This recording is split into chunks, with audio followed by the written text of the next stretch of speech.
Good evening. Look at me like I'm looking right into the camera. Good evening. I like to do that right at the beginning, so you get everybody's attention. Good evening. Wish you a happy. Let's. What was it? What was it? Krusty the Clown said. A Merry Christmas, a Happy Hanukkah, crazy Kwanzaa, and a solemn and contemplative Ramadan. I know it's not Ramadan, but that's the joke. Also, it's Festivus. I think today is Festivus, so Yep. those of us who are old enough to remember that will enjoy that day.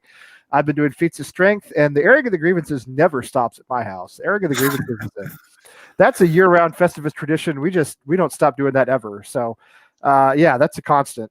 And we're gonna have some of that tonight too. I think specifically from Charlie, who's I was talking before the show started. He's posing for his next emo album cover. When you turn to the side again. Show us the profile. That's what I'm saying, dude. You know what you look like? You look like a Christian rocker.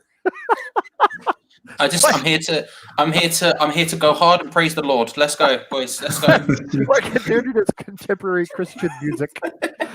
Anyway, which I know is what you spend most of your time doing. Yeah. All right, so it is the 2 days before Christmas for those of you scoring along at home. I'll say all the things I always say. Look at the chat room is filling up big time. Look at that, all kinds of. There's Danny. Hey, Danny, how you doing? Hope Danny's all right, man. Danny's had a little bit of a hard time. Look at those boys, huh? Those are his twins. Those are some beautiful boys right there. Adorable kids. Danny's kid. So we're happy Danny's on with us. He's off and on with us on the show, but I know he hadn't been feeling well, so I hope he's feeling better. So yeah, check us out online, AmericanHammers.net. If you want to be on the show, let us know. Buy our merch for Christmas. It will not get there on time, but it's on time for Christmas next year. Not with that attitude, Lee. Yeah, that's right. Yeah, it will get there on time for, let's say, President's Day, which is a big gift buying holiday. Yeah, check us out at AmericanHammers.net. A lot of cool stuff. Like and subscribe if you haven't done that. Please do that, and then tell a friend. Tell a friend to like and subscribe. I don't care if the friend supports West Ham or not. It doesn't really matter to me. Just let's get more people going here. Yeah, so it is, of course, Wednesday night. We missed last Wednesday, and I apologize. I had some family stuff to do that got in the way. Made sure that's not going to happen again. Had a little talk. Had to lay down the law. That's what I do in my house. I lay down the law. So, yeah. So anyway, had some family stuff, but we're okay now. So who do we have with us? We have two Limeys tonight. We have two gents from Blighty at 2:00 in the morning over there. We have Ray Force, who's paying no attention. How then? No it's idea. a time difference, Lee. I know. I go on a long time, and Ray's just like, when is he going to finish? That's what the ladies say too. No, that's not what they say. And we have. Yeah, I know. I'm working blue already. It's only 3 minutes into the show. We're not even past the watershed hours yet. The kids can still tune in. It's only 9:00 p.m. We have John in Philly. John, how's it going? Well, let John, for that matter. Look at John. I hate it. We were talking about this. Okay, we were talking about this before the show started. He's like one of those Facebook 3D photos, like when you move the phone and it makes that he's so crisp and clear right now. I've never seen you like this before. I haven't either, to be honest, even in the mirror. So you have a lovely home, by the way. It's really, you have a nice, it looks like a sort of rustic, like that door is I don't know, is that like a period door or is that modern? Yeah, so behind there is something very special. It's the washer and dryer. So well, we try and pretty that up a little bit. If you've lived without a washer and dryer, which probably most of us have, then you realize they actually are pretty special. Two of my favorite things, two of the favorite things I have in my house. I like them so much that everybody who comes into my house has to walk past them first, which is actually true. Everybody comes around the back of the house, and we have to go to the laundry room to see the rest of the house. So, freezing in London is Oliver Twist down there, begging for another bowl of gruel from Boris Johnson down there. What tier are you in, Charlie? Are you in like tier 12, tier 17, something? Hi, everyone. I'm currently, it's tier 4. But to be honest with you, it makes no difference. I've not really left the house since March, so I could be of 2004. I could, yes. when James Blunt's "You're Beautiful" came out. It was me. That was the last time I left the house. I went to buy that, and I haven't. No, you know, Can't stop listening to it. Can't stop, won't stop. You know, can't stop, won't stop. I'm all right. I'm all right. You know, just sitting here, not moving, not leaving the house. I went out earlier to do the recycling, which was exciting. Are you on your own? Are you by yourself? No, my girlfriend's over there. Oh, good. Okay. I'm like, a lot of people are on their own, and I know there's kind of lockdown in parts of the UK, so I'm just hoping nobody. Did you tell your girlfriend she gets to listen to Lee for 2 hours? Yeah. She has to listen to me the rest of the year 24, so I don't think that's the problem if we're being honest about it. Yeah, I listens to Lee and thinks he's high all the time. It may not. Oh, wait a minute. Okay, well, hang on. I got a special guest, but he put himself in. I'm not through. I'm not done introducing yet. All right. From Colorado, from the Mile High. Where's he going again? No, there he is. From the Mile High State, it's Selly, who's almost with me on almost every Wednesday night. How's it going, Selly?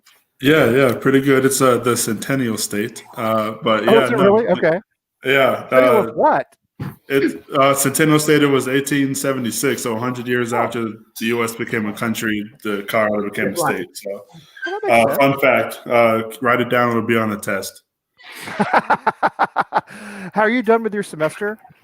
Yeah, I actually did really well. 3 A's and a B, so I did really well. All right, let's work on that B next time, okay? All right. Right.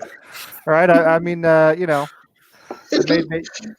you need to study that. Maybe not so many hours doing American Hammers TV next time. A little more study. Right. We're gonna get that B up to an A. And then who's this? Just joined in the corner here. He's a famous movie producer. He's a mogul. You know what I just did, Tim? We just drove through Lowell. So we piled. You made it out alive. Wow. Yeah, we did. Well, it's funny. So we piled the boys and my mom in the car to go look at Christmas lights. We said, let's go to Belvedere, because Belvedere is an empty Lowell that's big, fancy, swanky houses, and nobody there has any lights. Okay, so we drove all the way to Belvedere. There's nothing there. But we were driving through, Spaghettiville. That's not far from where I live, right? And Isaac, my son's been through there 4 billion times. Okay. And he looks around and says, this neighborhood is sketchy. Yeah, it is. He's like, yeah, it is. Yeah, I can't believe you're noticing this for the first time, but yes, it is. Anyway, we're all here. I'm so happy we're all here on Festivus and on Christmas Eve. And I just wish we had better things to talk about. But I have a theory about what happened with Chelsea, okay? We'll get to that in a minute. But maybe you guys give me some your impressions on the last match, what you think went wrong. Did anything go right? Tim's going to say it was Fabianski's fault. I'll just go ahead and cover that right now.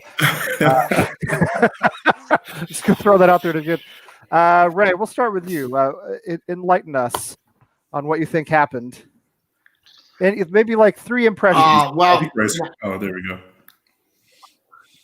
Yeah. I mean, well, in Liverpool, it was just tears and rain for me because I was so sad. I just wanted to stick to it, But is it only me that can understand why Moyes puts in no ball at that game? And I understand why. Yeah, but tell us. Yeah, I think I understand. So I was like, Moyes has got to put no ball in at some point. So I was okay with that. And then I was just like, he didn't do awfully a lot wrong, but he didn't give us anything creative, I didn't think, in my opinion. So, yeah, I just thought we just lacked up front, Halle, just not right. I just can't see it going on for much longer. And what are we being linked with? Arnauto-Grinch? That's crazy. Oh, yeah, we're going to bring that up in a minute, okay? Oh, sorry. You brought that up. No. I'm glad because I almost forgot about that. But yeah, we got to talk about that because I have kind of flipped on that. I'll give you very quick. What I think happened with Chelsea very quickly is I think the reason we saw Noble is because Moyes looked at our fixture list. A lot of fixtures coming up, okay, in the next 2 weeks, right? It's always this way around Christmas. I think he looked at how thin our squad is, and we have a few injuries. Obviously, Antonio Masuaku's out probably now for quite a long time. Lanzini was not available because I guarantee you Lanzini's playing in that spot if he's healthy. It's not Noble, it's Lanzini. I think he looked at our thin squad, and I think he said, which match is the one we're going to sacrifice, the one we're least likely to win? Which one are we going to line up defensively? Are we just going to try to limit the damage? Let's do it away to Chelsea because that's the one we have the least chance of winning. I think it was a pragmatic move. I hate to say it, but I do. I think it was a capitulation, and I don't blame Moyes for it. Charlie will, but that's okay. I blame our board for us having a thin, unbalanced squad, and we said this for weeks leading up to this time of the year. We're going to have to rotate the squad. We're going to have to rotate the squad. We're going to have to do it. We're going to have injuries. We're going to have players getting tired. Now here we are, and it's already come back to bite us. So anyway, Ray, you have any more thoughts? Well, I have more thoughts, just not many of them. So, John, what did you think happened? Yeah, and full disclosure, I only saw the first half because I had a conference call for work after that. So I guess I just told everybody that I was watching the match instead of working before then. But these weekday games are a killer. I hate them. I do. Yeah, it's definitely lined at the wrong time. I make it about right, to be honest, Lee. I think it was, he looks at the upcoming fixtures and you look at it and go, which is the least winnable game? Probably Chelsea, right? Of the ones up until after the new year. That's the one that you start maybe nobling just to rotate a little bit. But he didn't rotate everybody. But the thing that clues me off, I think, on your point there is if you actually just look at the bench. I think he was trying to send a message, at least not to the keepers, two keepers on the bench. Two keepers on the bench. Yeah, and there's never any reason to do that. I mean, and no backup. I mean, we can what you can field a full bench now of like 9 players or whatever the ruling is now. We couldn't even fill out that entire allotment. I think it was just a message out there like we need to buy some players, and this is all we got. So it's a passive aggressive message. Yeah, I think first half we had the ball in their goal twice. Yes, we did, and I'll tell you, we're doing the right things, but for me, it's 4-4-2 just isn't. That's the other thing. Yeah, it's not workable for us. Bowen's goal should have counted. That was outrageous. The referee blew that dead before that ball went in. Absolutely outrageous. Anyway, Charlie, tell me why David Moyes sucks. By the way, Tim, look who it is. He's been tuning in. James, this is our buddy Lowell. All right, he's a baseball guy. He doesn't watch football. James is like Tim's wife's cousin or something, or his wife is. His wife is my wife's cousin. There you go. His wife is anyway. James is a friend of ours, so he's been. So it's good to see him. If he's still even watching, I don't know. Anyway, might have already shut off by now. But Charlie, what do you think? I mean, it's the same mistake as usual. No bravery. I mean, it's tactics from 1973. You want him to sit there and carry you home, and it's not. That's the year I was born, by the way. That's the year I was born. Yeah. So let's put some respect on that year, please. All right. The thing is, right? Yeah. It's like I agree with you. It's kind of the board's fault, right? They're not wise men. They're not sitting up there thinking they know what they're doing because they don't. They're idiots, right? They've left him with quite a thin squad. The problem is when you want someone. How do I word this? When you're so far gone that it's like at 1-0, it wasn't at that stage. At 1-0, it was mildly dangerous, but at the same time, I was like, I was sitting on the watch along and I was thinking, do you know what? I think we could get something from this. I think we could maybe. I don't think this is gone. The problem is that then they scored 2 in very quick succession, right? And it was that lack of bravery from Moyes that just didn't step to it. I think if he made something. Maybe a bit more positive changes. And to be fair, I mean, he brought on the right people, but it was like, why bring on Noble?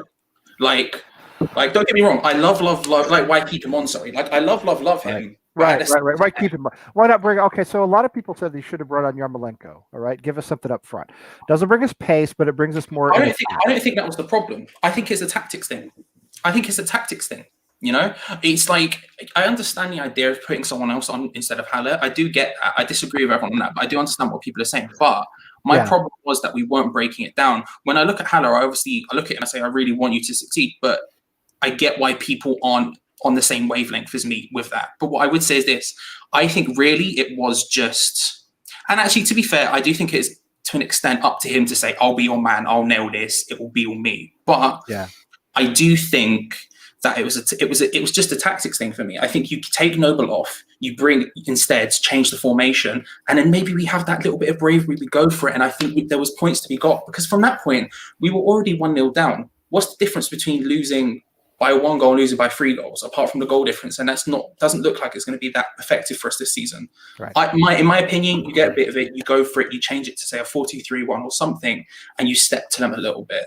And that was a shame. That was a shame because really I think it's just, it's the same mistakes as usual. And I prefer not to say that. But I don't think it is entirely his fault. I do think you are right. I do think the board should look at it. And the fact that we've got such a thin squad is mostly their fault. I mean, they keep selling people. What would you expect to happen when people get injured? You're forced whatever you have on the pitch is what you have on the pitch. He has no options there. Yeah, I didn't think he made. We love Mark Noble for obvious reasons. I don't think he should ever play for us again. I'm sorry. I think he's certainly not against Chelsea. It's a lot to ask. I didn't think he made great decisions. I didn't think he had made great substitutions. So I didn't think he had a great match, Moyes. But I do think his hands were tied in a lot of ways. And I think it was passive aggressive. The keepers on the bench was like looking at Sullivan going, "This is what you've done." Sally, what do you think? I think just sorry to cut you off. I don't think it's a situation where he shouldn't play again. I also think he could play against Chelsea. But I think the problem with Mark Noble is basically the exact same as Sebastian Haller. Is we're asking him to do something he can't do. And it's just kind of stupidity at that point. Yeah. I don't see why we should sit there and go, "You need to do this." And it's like, well, I can't do that. I can play tennis, but you can't put me up against Maria Sharapova and expect me to win. You know what I mean? I'm going to get battered. Let's put it that way. It's the same thing with Mark Noble. Right? I think you can take her, Charlie. I think you can take her. She's old. I appreciate that. Yeah. I am a Grand Slam champion after all, but I'm just. I'd also like talking entirely about the player that came in and not the player that came out as well. So I think to frame the conversation, you got to talk about that. And Noble came in for Ben Rama, who, while he had some good touches the game before, completely wasted the ball on several occasions with bad passes, under-hit passes, couldn't retain possession, and shots out of nowhere. So I think that's a factor in the equation too, why you bring somebody in who is reliable, like Nobes, to come in, get his foot on the ball, and hopefully not give the ball away as much, because we knew that possession was going to be a premium in that game. We weren't going to get that much against Chelsea. Yeah, and I think, the lack of being able to set up with a back five is really hurting us right now. We have to figure out a way to do it. Sally, what did you take away? I was pretty nervous from the moment I saw the team sheet. I don't know why.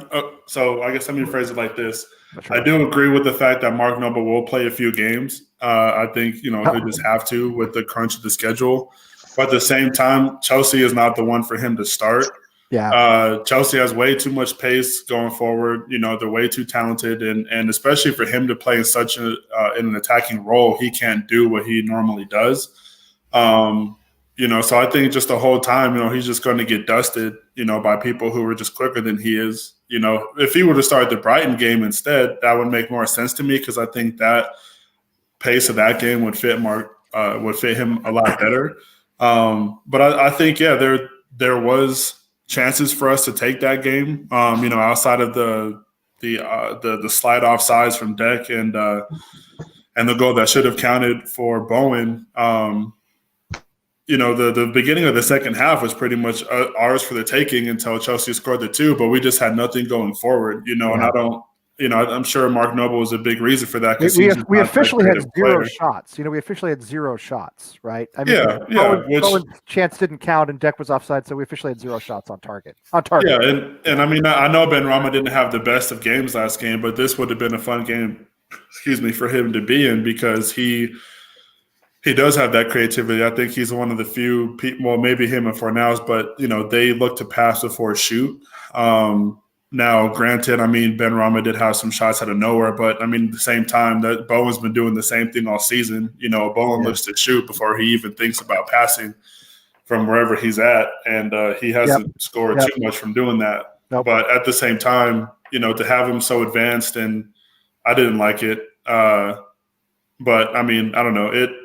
I do think it was a game that we probably deserved something out of until probably the 75th minute.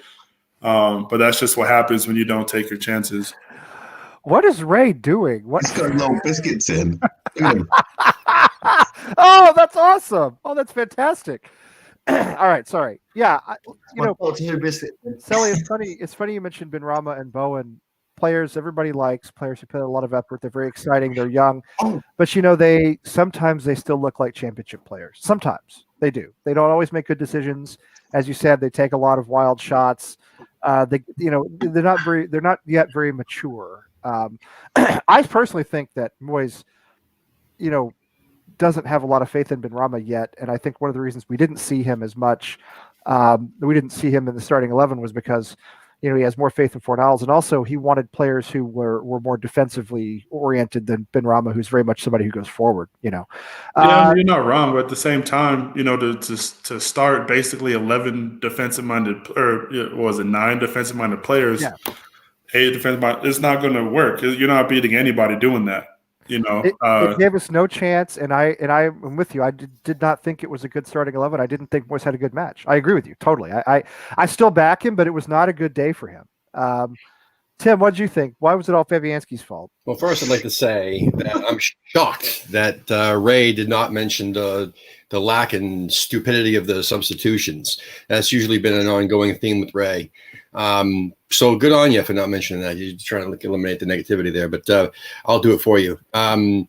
So listen, the players the starting 11, I don't have a problem with any of them. I don't have a problem with Noble playing against Chelsea, but like Robbie said in the chat room, and a bunch of you have already said, having Noble playing at a attacking position was fucking stupid. I mean, it absolutely made no sense whatsoever. But I don't have a problem with him playing against Chelsea. Just maybe change the formation, which again, Moyes made a mistake. Moyes made a big mistake, not with the 11, but with the formation. And again, like Robbie said in the chat, and a couple of you already said, it's why did we play 4 in the back? Why did we not play our 5 in the back or a 3 with 2 wing back type of formation, especially against Chelsea? And it would actually, the more defenders you have, how do I put it? The more defenders you have in the back, the less they have to do, less each person has to do overall. So you actually are saving them by having more bodies back there than you are having 4 guys stressing. And again, when you can't trust your goalkeeper to not let in 3 fucking goals, then you're going to be putting in all this extra work. There it is. So. Yeah. How far did you get before you mentioned it? Probably like 2 minutes in. Before you wait, there's more. So, Fredericks. Listen, I was thrilled to see him. I'm so happy to see that he can actually run again. He's trigger warning, Wally. Trigger warning, Wally. He's talking about Fredericks. Anyway, this is not. Trust me, Wally. This isn't passive aggressive. It's so nice to see him out there running and galloping again. But again, I don't think he should have come out in that position. The substitution was not his fault. He's not the one that said, "Hey, I'm going to go in for so and so." He wasn't like, "Hey, Moyes, I'm going to put me in for so and so." So I can't blame Fredericks for not doing anything other than running. And listen, 77% pass accuracy. I don't give a shit who you're playing. If it's Chelsea or Bournemouth or somebody in like Oxford. That's not good enough in the Premier League, man. And even Chelsea at times looked a little bit sloppy, and theirs was only 83%. But again, if you have the shittier passing going on in the match against a high caliber team like Chelsea, then you're doomed pretty much. And like Lee had mentioned before, the 0 shots on target, absolutely unacceptable. Listen, again, the players on the pitch, I don't blame really any 10 of them, but the field players, I don't blame any of them, but it's not their fault. Charlie said the tactics was pathetic. It made no sense, and it was the formation from go. That's what it was. That's what scared me. It wasn't when we see the image, that when they put when the West Ham post the lineup, it has all the names. You don't know what the formation is quite yet until you go through all of them. You know what I'm saying? And when I saw the names, I'm like, you know what? We need to play Mr. West Ham once in a blue moon anyway, because fucking A, he's Mr. West Ham, I guess. So why not? I trust everybody else in the pitch. But then you see the formation, you're like, oh, Jesus Christ. Fuck now. Well, we have to get back to a back 5, don't we? I mean, we do.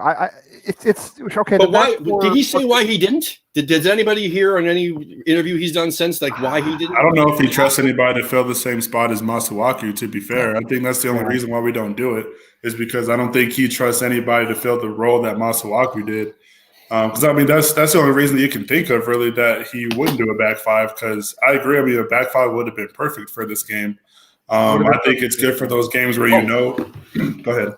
Sorry, but listen, Ben Johnson. I mean, that's one that listen. I agree. Right. I'd put him there. Maybe he doesn't trust him, but is that really the reason? I don't know. I just think that. I don't think that was the reason at all. The fact he doesn't trust him. I just think I don't know what the hell he was thinking. But I listen. if you're going to put if you're going to put Noble out there, right, and you put him in that attacking spot, right, well, I would have rather seen Snodgrass in that position. As an attacking midfielder, who can also play central midfield, I really would rather have seen Snodgrass get that fucking start over Noble. Yeah. Like, I don't know if it's just some sort of contract obligation that we have to play him before the year's up. You know what I'm saying? So we had to throw him in now. I wouldn't think so. I mean, I don't know. I'm just I'm half joking. That's a good point about Snodgrass. I mean, the problem, I think one of the problems is we just don't have a lot of pace right now. And, again, I mean, we're missing our pacey players. There's no Antonio. There's no Masuaku, who goes forward really well. And, Lanzini's not exactly pacey, but he's much more of an attacking midfielder, much more of a true 10 than Mark Noble.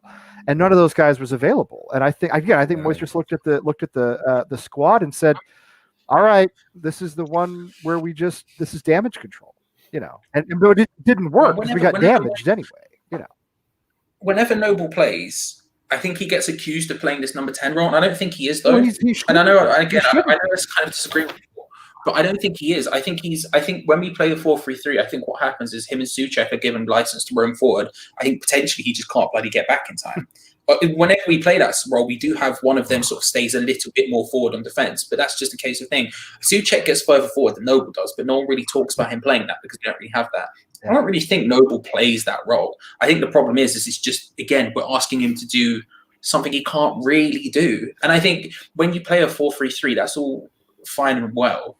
But A, you need an incredibly well-functioning midfield three, and B, you need an incredibly effective front three, especially if all three of them are going to be defensive-minded players. They need to be more effective than that. And like that front three, I like all three of those people individually. But they don't. You can't just punt the ball at them and expect them to do magic. That's not really what they. It's not their thing, And I think that's kind of a huge mistake if you're going to sit there and do that. I think that why he went for that formation is because he doesn't trust Diop. I think if he trusted Diop, he probably would have kept Diop and kept three at the back. Diop was very poor against Palace. Diop had a terrible game. Horrible. And that what's really upset me because I like Diop and I have always thought that he would come around again the way he did in his first season with us, and he hasn't done that, and it's disappointing because we could have sold him for $50 million or something like that a couple of years ago. Yeah, and we didn't do that. Everybody said, no, hold on to him. He's a young player, and it turned out that we should have sold him. So I'm going to share this. This comes from West Ham USA. He's on Twitter. That's his Twitter handle, West Ham USA. I don't know what the exact handle is, but if you check out West Ham USA, that's him. Who is that, Tim? Do you know who that is? I have no idea. I mean, maybe I do. Probably somebody we've had on, and if you're watching, then let us know. All right, probably somebody we've had on. I don't know who it is though, but obviously an American Hammer. So, and he's not the first person to suggest this. I mean, this is a sensible lineup to me. Yeah, you slot. No, I disagree. Or why do you disagree? Right. So I think Cresswell is getting off lightly. He was poor. The first two goals was because of Cresswell. Yeah. Yeah, but the corner that come in, he should have cleared that. Yeah, so I think the problem with Cresswell, and it probably showed on this, is not only did he get nervous and went too close to the ball and mistimed the thing, he's just not tall enough. And this is why I think Johnson being there in the centre-back role is not good enough because he's only 5'8". I think he's shorter than me, if I remember rightly. And I'm quite tall. So I feel like we do need another tall defender in there to clear the back line, especially at corners, set pieces. Because if you look at the way the corner was set up for the first one, for the first Chelsea, that is the perfect way to defend a corner. So you've got the line backs, and then you've got the players marking the players. But obviously, they didn't mark our player properly enough. So he's actually 5 foot. He's 5'7", and I don't even believe he's even that tall. He's shorter than I am. That's yeah, short. I'm 5'8". It says 5'7" on the website, but I doubt that even. It's very risky putting someone at that height in that position. I agree. I think a formation like that, and I know that we were just getting done talking about Diop, but I think a back three with Diop and Johnson spot, and either Johnson where Cresswell is, or like Lanzini or somebody else where Cresswell is would work until Masuaku's back. No, I understand that Diop, whatever he let that go. He's the giant hole. He's just a giant black hole. No, I get you that, but the one reason that this formation works with Cresswell at left back is because Cresswell is not good by himself, and it is proven. Cresswell is by himself a black hole because he can't stop anybody, and he has no pace. So that's one reason why this works. And I mean, in a left back pure position, I would put Diop there just because. I mean, you can't. I don't know. I just can't put him in. Right? Yeah. I mean, the one thing that sucks with the squad that we have from top to bottom is we have like 4 of the slowest players in the Premier League. But thankfully, only like 1 of them ever plays. I mean, this is really, Sally. This is really what it comes down to, isn't it? I mean, look, it's Arthur is the one we're missing. Okay, this is the position we haven't filled, and the question to me is, if Cresswell doesn't have the stamina, the pace to play this left wing back role, who does? I mean, you could put Cresswell back in that 3 in the middle, and he's going to be fine. I got it. I solved it. Okay. Oh, don't say Tompkins. I got no. No, he's like, no. I swear to God. All right. Because this is the hole. No, this is it. Trust me. This is it, guys. Ready? Everybody, listen to this one and think about it. A fucking David Martin as a sweeper keeper. I said on Twitter, and I was joking, but I wasn't totally joking, that we should have started David Martin in goal against Chelsea. Proven winner at Stamford Bridge. Yeah. But guess what? We didn't. We went down 3-0, so there you go. I saw earlier Robbie said Felipe Anderson at left wing back. Now, looking at that on paper, it makes a bunch of sense. But but it makes sense on paper. Right. Can I look? Go ahead, Sally. I know what you're going to say, but go ahead. Yeah, so on paper, it looks fine. I think he would thrive in that spot. But at the same time, he doesn't have the work rate, which is why I don't think he would do well. And especially with the way people like to slate Haller, you can't have 2 people that you don't think have good work rate on the same 11 and expect them to do anything. Can I lob a quick grenade in there? Yeah. Just very quickly. Felipe Anderson played left wing back for Lazio. Carry on. Okay, but work rate is a polite phrase, okay? Felipe Anderson didn't do anything. I mean, he's not even done anything. That's not true. It's true. No, he did shit, man. His first season, he was originally good. He did, yes. It's like Diop, right? His first season, he was very good. Well, he was poor after his first season for different reasons than Diop. Can Soufal play the left? There was a rumor that he could play left. You switch him over there and bring Fredericks back on the right. But then it's like, we're just doing what we've constantly been doing. We're trying to fit little fucking square pegs into round holes to make up for the lack of balance in the team.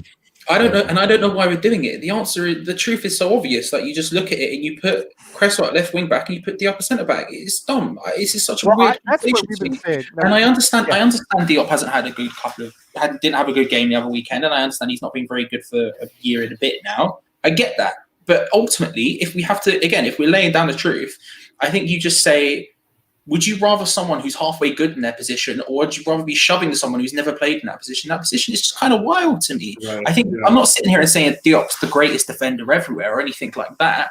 Like we're going to become champions or anything like that. Or he's not going to. He probably will leave you cold a couple of times, but realistically, like we've got this asset sitting there, right? In Issa Diop. He's young. He's got all of the raw talent in the world, and he's out of form. He's horrendously out of form. Now, the only way he's ever going to get back out of that is by playing the guy. It was something me and Irish Tommy were talking about. I can't remember if it was with you, John, on Friday Night Lights, whether it was you wearing 2 Spanish, 1 hammer. I can't remember who I was talking about him with. But realistically, with Diop, because I've spoken to him many times this week, I'm sad he's not here because he backed me up on this. But I mean, the thing is, if he's not playing, his value is only going to keep decreasing. His attitude, his form is only going to keep getting worse. And then every time he comes in, he's going to be rusty. Just stick with the kid. Like I don't understand our fascination with trying to shove square pegs in round holes. Realistically, I agree with that 100%. I'd be all right with trying him. I'd be all right with trying him. My problem with Diop is I don't think he gives you anything in that position that Cresswell already doesn't, because he's shit in the air, and he's not left-footed. So if you stick him there, it's the same problem in the air. And now you don't have, I don't know. And I have a problem with fucking everybody. I have a problem with doing that with Cresswell because we've given up the entire left-hand side of the pitch if we play Cresswell as a left wing back. We got nobody on the left. We got no left winger, even though we have 8 wingers. So we stole Diangana because we had so many. We got no left winger and we got no left back. Cresswell can do nothing either inside his own box or past the top of the opponent's box. He's been great with assists this season. That's for two reasons. Half of them are free kicks, and the other half are knockbacks from Masuaku, and he's swinging it in from before the box. He cannot take a player on and go past them. It drives me insane. I will have a heart attack if he plays left wing back this season, Charlie, and I will blame you, and I'll join the Frankel club of if anything, you'll just get to talk about it all the time on AFTV. Don't worry about it. Be calm. And this is another thing I go back to here, and we don't know the whole story here, but Masuaku apparently has known for 2 years that he would need surgery on his knee. All right, 2 years. Now, presumably he told somebody this at the club at some point, right? He didn't just go have surgery 2 weeks ago and then say, oh, by the way, guys, surgery. I mean, surely we knew about this, and did we buy a replacement for him? No, because that makes sense. Because that would make sense. Because here he is playing. You are giving the contract. That's right. Here he is. We're seeing now, and we're seeing now that he was playing an extremely critical role for us, especially in this new back five formation, which we knew was going to work because we played it our second game of the season. We started playing this back five. The transfer window was still open. Everything was still on the table, and presumably we knew he was going to have surgery or have to have surgery at some point imminently, and we said no, he'll be fine until we'll just keep going with it. I mean. It's crazy. I think one reason that he might not have needed, or not, let me not say needed, but one reason that he might not have had to go for surgery early on was because he wasn't playing. There was really no risk there, So I think that right there is like, okay, well, I have this sore knee, but I'm also only just training, so it probably won't be an issue, because I'm sure he was rehabbing it, doing whatever. But now at the role that he was playing, where he's all over that left side of the pitch. Of course, any injury is going to come up sooner or later. Now, it is unfortunate because you would like to think that either A, he would speak up and say, hey, let's get this worked on way back when it was a thing. But at the same time, we all know how guys are. If something hurts, we're not going to deal with it right away. Athletes in particular, yeah. Yeah, athletes in particular. They're going to push themselves as far as they can push themselves, yeah. Yeah, 100%. So, I mean, I can't put the full blame on him because if he was playing – often, like 2 years ago, this would have been taken care of 2 years ago because it would have either come up or he would have got hurt and it would have, had it fixed then. What I don't understand is unless he kept this a secret somehow, and it's hard to imagine that somebody knew that he was going to need surgery at some point, that it could happen almost any time, and we did nothing about it. Now, whether that's Moyes or Sullivan or both, I don't know, but somebody knew and didn't do anything about it. By the way. Happy birthday, Neil. Yeah, happy birthday, Neil. Happy birthday, Neil. 70. You have made it, my friend. That is a big milestone. I'm chilling. 70 in Australia is only like 64 in the US, but still, that's pretty good. Because they're so far ahead of us. But no, that's great, Neil. Happy birthday. Yeah, that's awesome. 70. Man, I hope you're having a great day. I can't believe this is what you're doing on your 70th birthday. But you know what? Glad you're here. Glad you're enjoying it. Glad we can be part of it. Makes me happy. So we haven't replaced Arthur, and I don't know how we're going to do it. And John, he's gone now, but anyway, I thought what John said made a lot of sense about how Cresswell can't get that far forward effectively. Would you call somebody like Coventry to do that spot? Would that make sense? I mean, sure, if he's ready, only one way to find out if he's ready. Could Ben Johnson do it if he can play left back? Could he play left wing back? Oof. I don't know. I mean, my thinking is probably not. I don't think we have that player, and the problem is that's our formation. That's what was working. We had it figured out. You know what I mean? But like Charlie Boy was saying in the chat, and I guess a couple of you, only a couple of you said, we had that. Like Felipe Anderson could probably do a better job at that than Cresswell could. Yeah. I think also what's. Oh, sorry. Go ahead. I'm not saying he's the answer. I'm just saying, like that's. No. I agree. We need someone who can not only defend but can actually attack. No, we're longing for an answer that isn't there. Everybody's talking about Felipe now because they haven't seen him in a few months and forgot that he lost all of his confidence and is playing like absolute asshole. Thank you. He's not getting better coming back because he's lost even more confidence since he went to Portugal. 3D John, I'm with you. I will say Charlie Boy did make up a good point, which I'm sure we've made a couple of times on this show in the past. When he said Felipe was protecting Cresswell on the left side and he had to play real deep. I think that probably played into it. That was a role, Yeah. shocker, we play somebody out of position. Felipe is not the kind of player to play 100 yards or, 120 yards for a football pitch. I think he's somebody who can go back to a certain degree, but at the same time, the Brazilian flair that he has, he wants to go forward all the time. Yeah. Like I said, on paper, it makes a lot of sense, but at the same time, he would still have to go back and protect Cresswell, which is basically what Masuaku was doing. And I think Masuaku thrived because he did play left back. So that whole left side he could work on because he was used to it.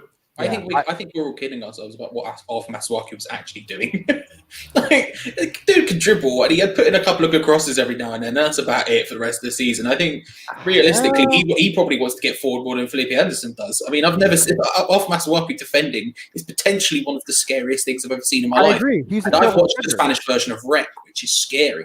It's like, realistically, like, I don't know. I feel like it's just a case of Diop, right? And I know I just keep coming back to it, but you're telling me a defensive manager, someone who made the careers of people like Jolyon Lescott and Phil Jagielka, right? Look at those two. When Phil Jagielka rocked up at Everton, he was a midfielder from Sheffield. He saw the exact raw talent. You could probably see in Diop. He sat down, he had a heart-to-heart with him, and he moved him into the position, and then all of a sudden he went on to become England's centre-back, do all this other stuff. You're telling me that guy can't look at Issa Diop and sort it out? The bigger problem here, I think, is honestly, and this is the antithesis of what I think should happen realistically, but Moyes is on a short-term contract. He has no benefits to try and figuring out this team in any sort of long-term sense. His mind is what makes this game work now, worry about the rest later. Because there's no point of thinking past next season because he's not. And that's why we're doing so well. I mean, that's why we've done so well this season. Sure, but now we have no other options. He can't think about it because he's just got to play with what he's got. If now realistically he should be getting, if he had a new contract, it might be a situation where he looks at it and goes, it might be worth me trying to blood Diop in to try and get him back to that first season form, to try and grow him as a player, because then next season, the season after that, do you really think he's going to be out? But Charlie, don't you think it's a matter of time with the contract? I mean, do you really think he's expecting not to be around in January or in the fall or whenever his contract runs out in the summer? If I was him, I would think about it honestly and think I've been burned once, I could get burned again very easily. Well, I mean, you listen. Nobody should ever trust David Sullivan. I agree with that. Yeah. I mean, that's an extremely valid point right there. I'm afraid I'm with John on this. I just don't think we have the player we need to run this formation. Now the back four. We sold him at the beginning of the year. We sold him at the beginning of the year. We sold backup strikers. We sold center backs. Anybody who would work is not here because we gave them away for nothing. We gave away Jordan Hugel, who could at least have been a warm body. I know. No, he could. When will I love again, Lee? Tell me now. When will I love again? I'm just gonna. Well, I don't know. I'm just gonna say that. Well, listen. I mean, say what you want about Allaire. We spent a lot of money on him, and he hasn't lived up to the money. All right. I'm not in favor of getting rid of him right now, but. He's not a record signing. He's not performing like a record signing. All right, so this actually brings us something I want to talk about because it's all over West Ham social media. All right, do you bring back the Austrian menace, the snake, the legend, the enigma that is Marko Arnauto-Grinch? Do you bring it back? Can he play left back? Well, Antonio played right back. Let's not forget about that. Right. Yeah, and funny enough, Antonio might be able to play that left wing back spot too because he's done it before. But at the same time, we got him up front. We need him up front. Yeah. Well, there you go. You bring in Arnautovic and you got that problem solved. I had this conversation earlier with Gaz, and I think Arnautovic or a player like him is exactly what the team needs because he is such a threat moving forward, and he's not afraid of any back line. He'll do whatever he needs to do to score, and I think he holds everybody else around him to a higher degree to play well. I mean, Arnautovic was a lot of things, but the one thing you couldn't say was that dude was not a bulldog. I agree, and I understand. I mean, if in a world where the talks of bringing Arnauto-Grinch back are a thing, one, would he even want to come back? Is I think the biggest question you have to ask. But I mean, if he did, I wouldn't mind seeing what would happen, because you think about it, he can do what Antonio does, and he can do what Haller does.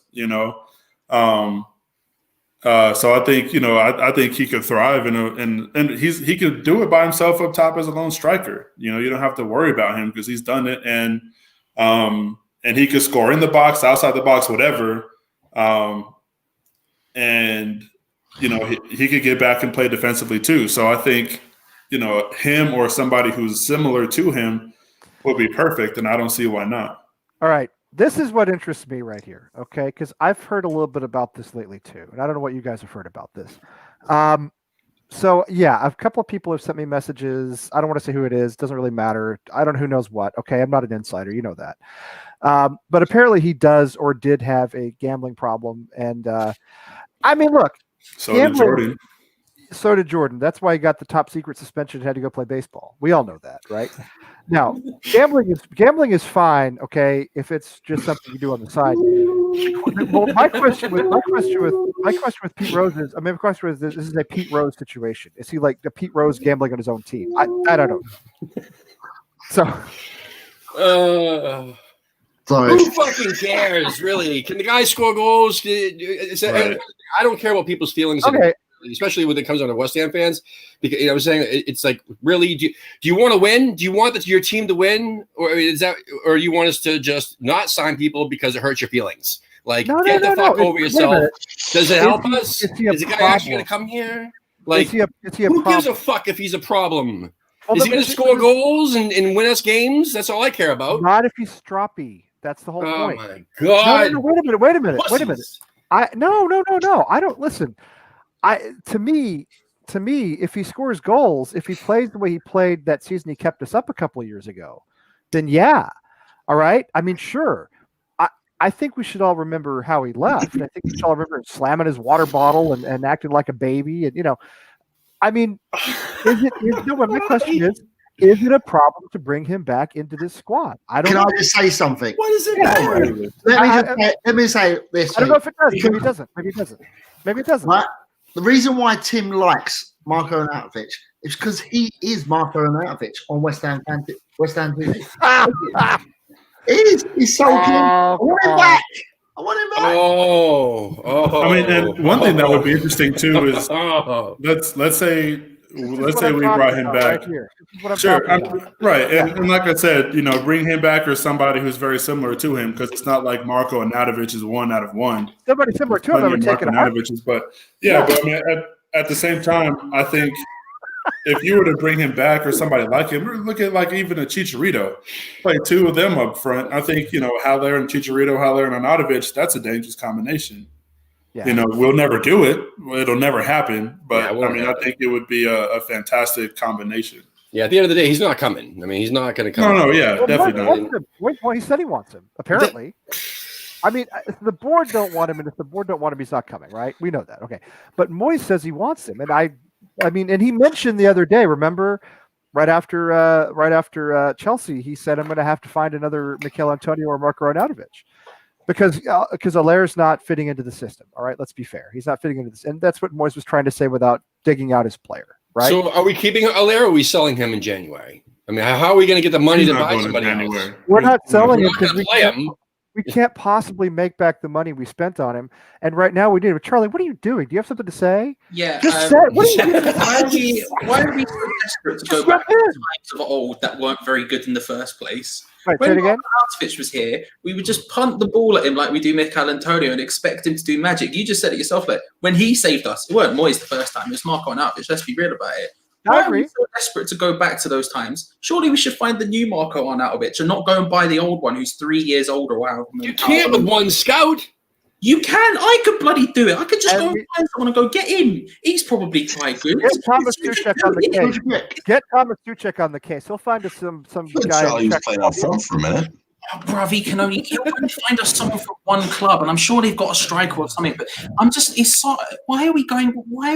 This is my problem with David Moyes. Why is he going back to the same guy? It worked once. That doesn't mean it's going to work again. And even if it did, just come up with a new invention. You boring, predictable bugger. But that's what he was saying. He was saying that the next.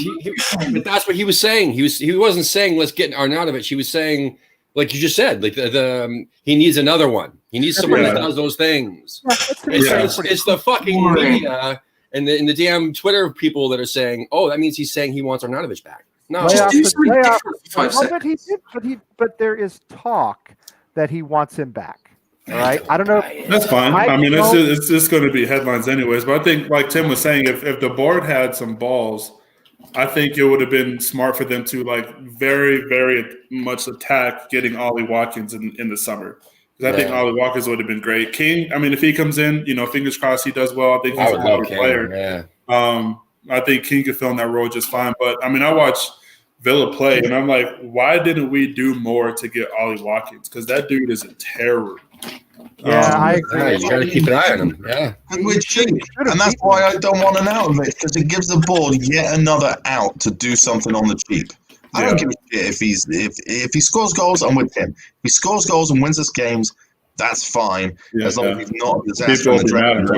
Outside of that, it's just yet another instance where the board gets to get off scot-free through a transfer window and go, you know what, we'll take him on loan. $2 million, how does that sound? We'll do him on loan for the rest of the season. And we don't have to commit to buying anybody, and we can do another cheap transfer window and, limp our way. Which is what's going to happen. It's likely to happen. Yeah. Part of the problem in January is we've got one of those. We've got Ben Rama sitting there who's going to cost us 25 million in the summer, plus whatever happens in the thing.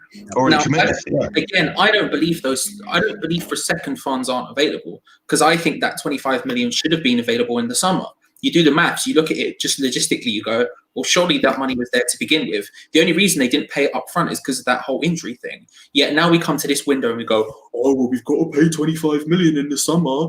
And it's like, no, you were going to pay the 25 million. So what are you talking about? Why are you saying we've got to pay it then so we don't have money now? That makes no sense. What are you talking about? We have money then.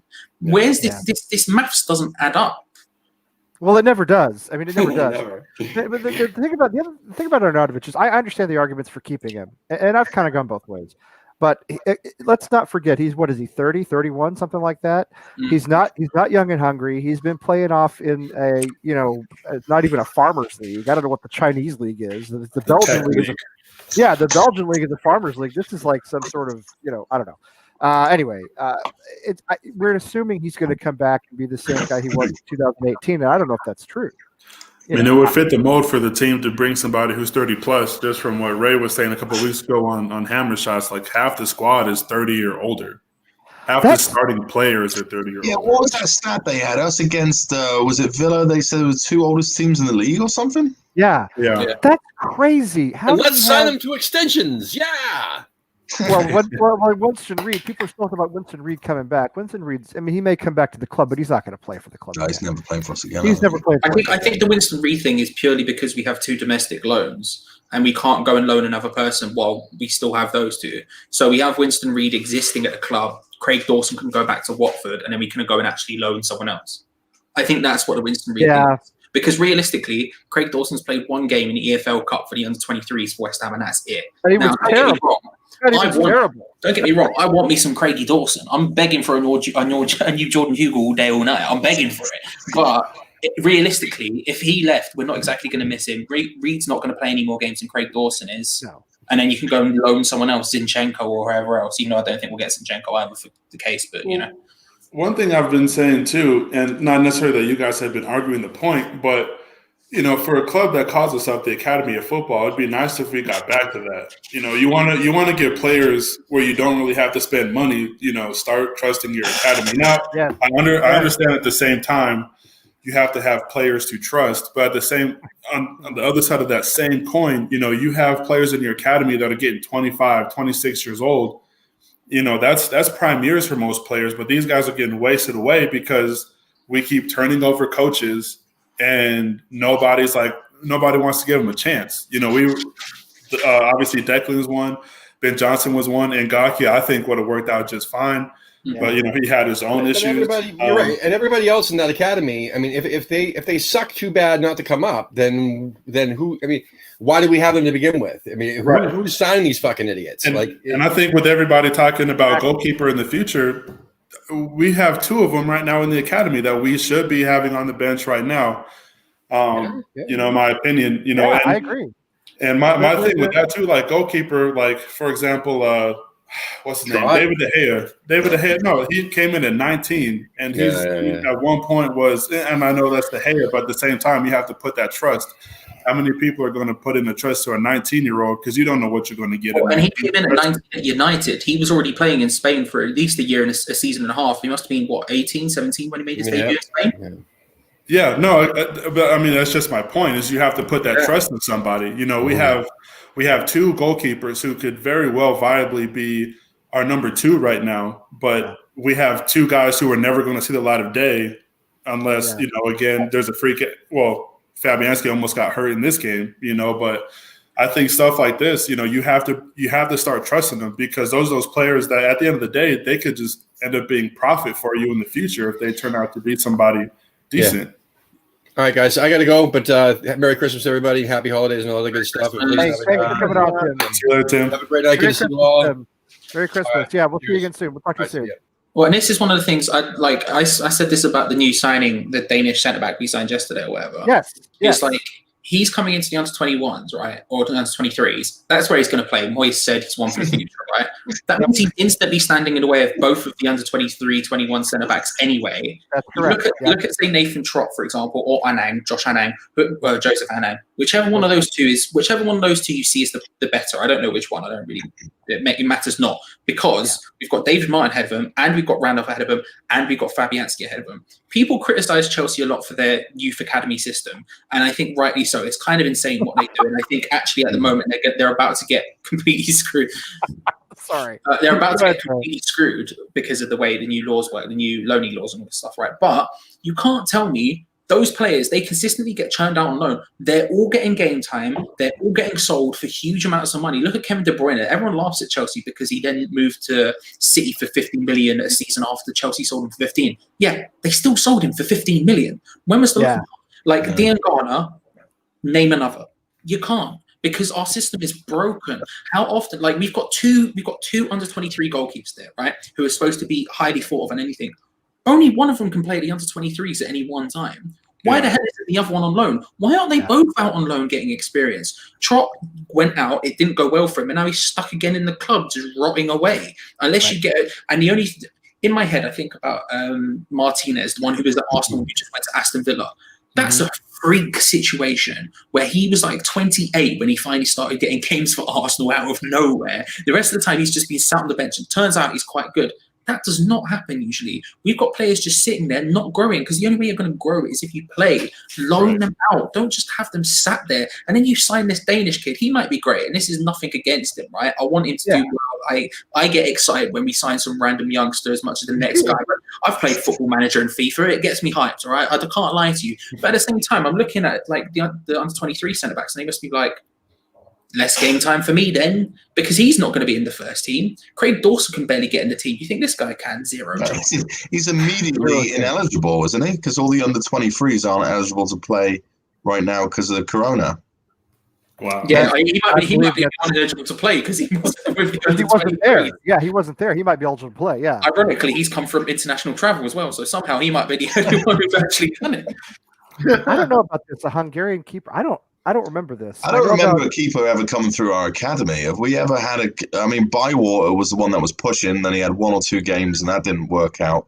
Yeah. But that's a very, it's such a niche position as well. I don't know. I wish we could do better there, but. We had Peter, I think his name was Kress or something like that. It was like Kurucz or something. I think he might be in Hungary. Oh, yeah. Kurucz or something like that. Yeah. Yeah, we had I don't know how you pronounce it. Stech, who was another one who was meant to be Czech. Yeah, he wasn't too good. I can't pronounce his name. Well, and that's the thing that's crazy too, is like, I think that we're putting too much pressure onto the I just looked up his stats too, by the way. Arnauto-Grinch has like 9 goals through 17 appearances so far this season, I think, but not that it matters. Anyway. Okay, so Charlie says Arnauto-Grinch is addicted to soda pop, which where I grew up was just Coke. Everything was called Coke. And he says he can't play. He's not fit to play because he's addicted to like sugary drinks.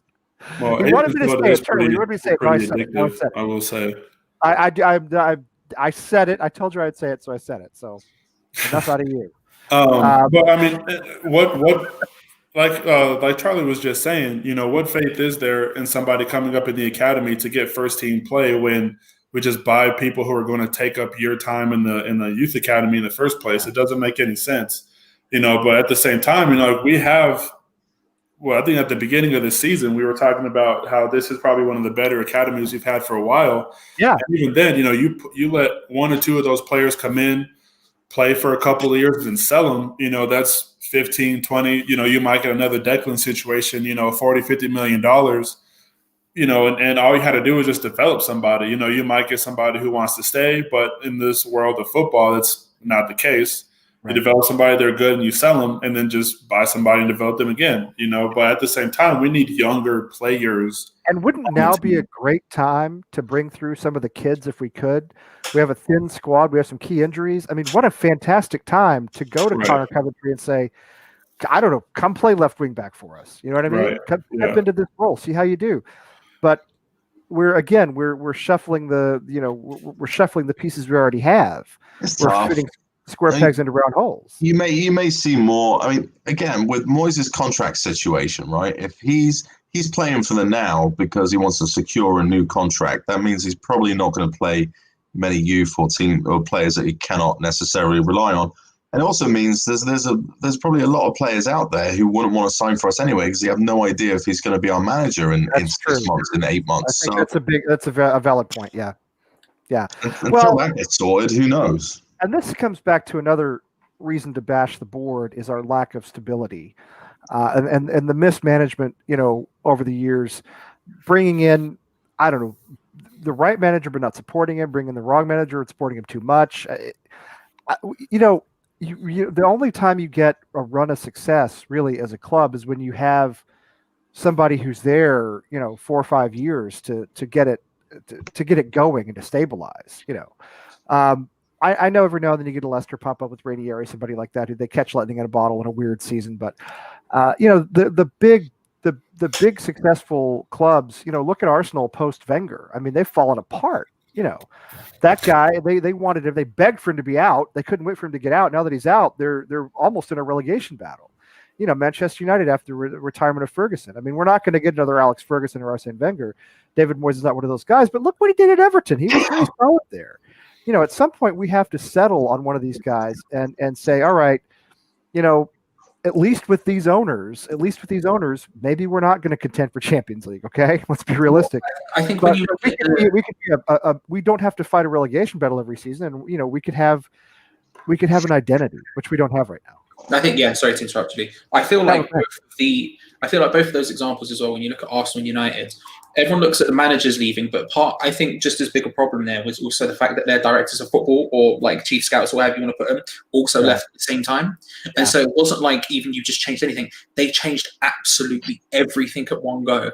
If you look at, there's a lot of teams who churn managers like wild, but they keep the rest of the structure of the club the same, and you can kind of keep it going. You just hire a manager to suit the style that you need, as opposed to just constantly this thing.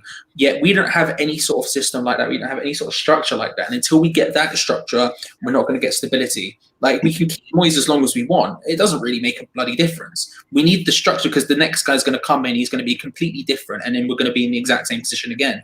And I mean, who build that structure around him.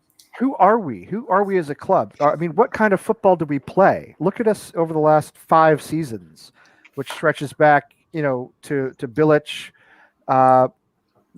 Moyes, Pellegrini, Moyes. I think Allardyce is prior to that. So anyway, what's our identity? When you think of West Ham, you think of what exactly? I think the only times that we've had identity are the 2 times that we've been successful. The beginning part of this year, which, I know we're talking about a lot of things that need to be changed, but let's not get it wrong. I think we're doing a lot better than what we thought we would be doing at the beginning of the season. No doubt. We had identity. We switched to the 5 wing back, whatever formation, and it worked, and we were beating and competing with teams that we probably would normally lose against. No doubt. And the last time we had a true identity was the Pyatt season, the final year of the Bolin. 2 strikers, you knew who your starting 11 was going to be every week. And they just went out and did the job. We had one of the best players in the world, too. Yeah. I mean, that obviously helps, but I'm just saying, it wasn't just him. We had a 2-striker system. Both those strikers work well together. You had Cresswell came in, and he was a beast, for being player of the year in the championship and all that stuff. So, I mean, we had quality players. But, I mean, that's the last time you can really think that we had an identity. Ever since then, it's like, okay, well, we're going to force feed a 1-striker system and only really ever use like 1 striker who's good in a 1-striker system, which is Marko Arnauto-Grinch, because Zaza didn't work. Chicharito was fine, but we didn't put him in the right spot to succeed. Like Haller, same as Haller. Yeah, like Haller. I mean, I think a lot of it too, you have to use the manager has to form his system around his best players. But the one thing I will say in this situation is we don't have players to fit any system right now. I mean, we're talking about the 5-back system worked, but we're also talking about how, the left side is still a liability with Cresswell and Masuaku. They just happen to complement each other really well. Like together, they are one good left back. Absolutely. And I think what you just said, we don't have the players to fit any system. I think that's really what nails it for me. We don't have the players to fit any system. Yeah, there's no vision in the transfer window to do it either. Well, we've never settled on a manager, and we've never settled, as Charlie said, we've never settled on an identity or a style. We haven't decided, are we a team that is a counterattacking side that plays 5 at the back, that plays 1 striker?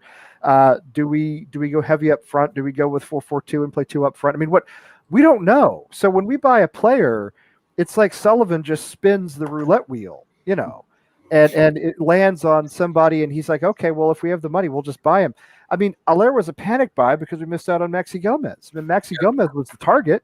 Then when he didn't come to us, we were like, well, the fans are rioting, literally. So we've got to figure out how to placate them. Well, let's go out and spend 45 million pounds on a guy who doesn't fit our system because we don't have a system.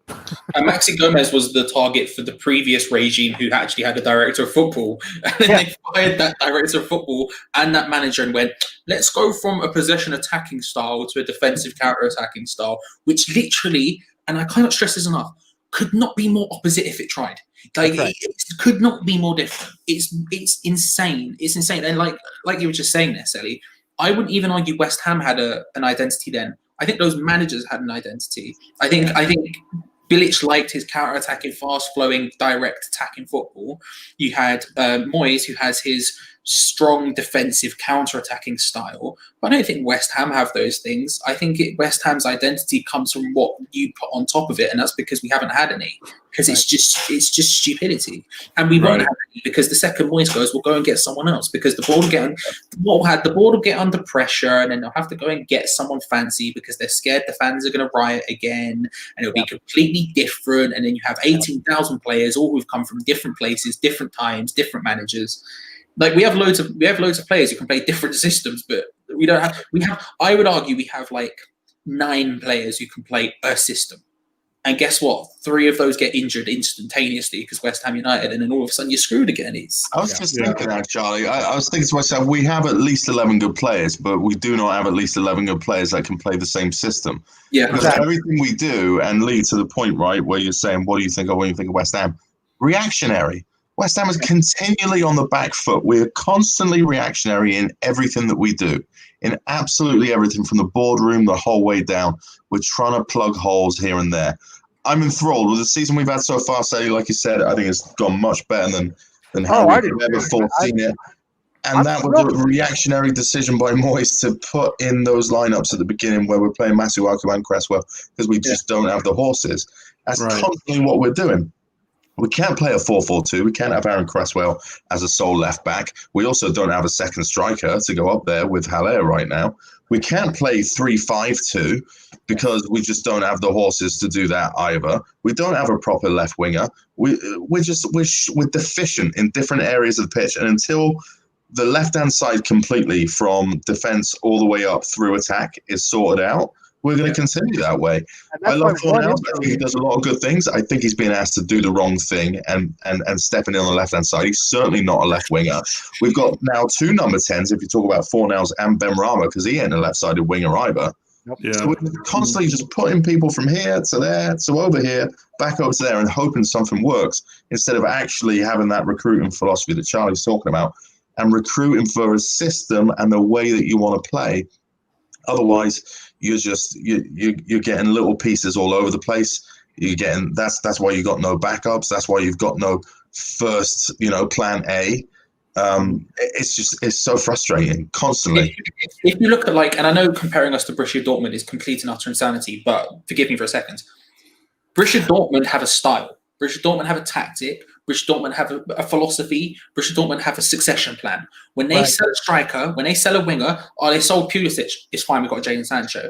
Oh, we sold this player, it's fine, we got this person in. They consist because they know what they're doing. But now, if you want to compare us to something a bit more on our budget, Brentford do it on next to nothing every single season. They just turned over Newcastle, right? I looked at their squad. I recognized some of them, didn't recognize the others. But guess what? They're playing the same style. They've changed managers. Doesn't matter. They're still playing the same style. They've still got the exact same player. They keep churning. Oh, we sold this person. That's fine. We'll get Che Adams in. Oh, we sold that. Oh, it's fine. We'll get this person in. Oh, we sold that person. Oh, we'll get Ivan Toney in. They know what they're doing. We just run around. We scatter shoot, and we panic buy. It's mad. Ajax is the same way. I know that it's different with Borussia and Ajax because they're always going to be successful in their leagues. But at the same time, the one thing you can't appreciate is no matter what league you're playing in, they still, like you said, Charlie, they're able to replenish their own talent, and for the most part, it comes from their own system, or they're not afraid to go out and buy somebody who's young or might not necessarily be proven at the high level. But look at George Sancho. Everybody wanted him, and Borussia got him, and he's a beast. And they're going to sell him this summer for like £80 million and go out and buy 2 Sanchos. And it's just a good system. And I think, one thing that Borussia have is I guess not maybe as a negative, I don't know what the word is, but they're basically, oh my gosh, Bayern's like farm team. Anybody who stays around for a while who's good just goes to Bayern.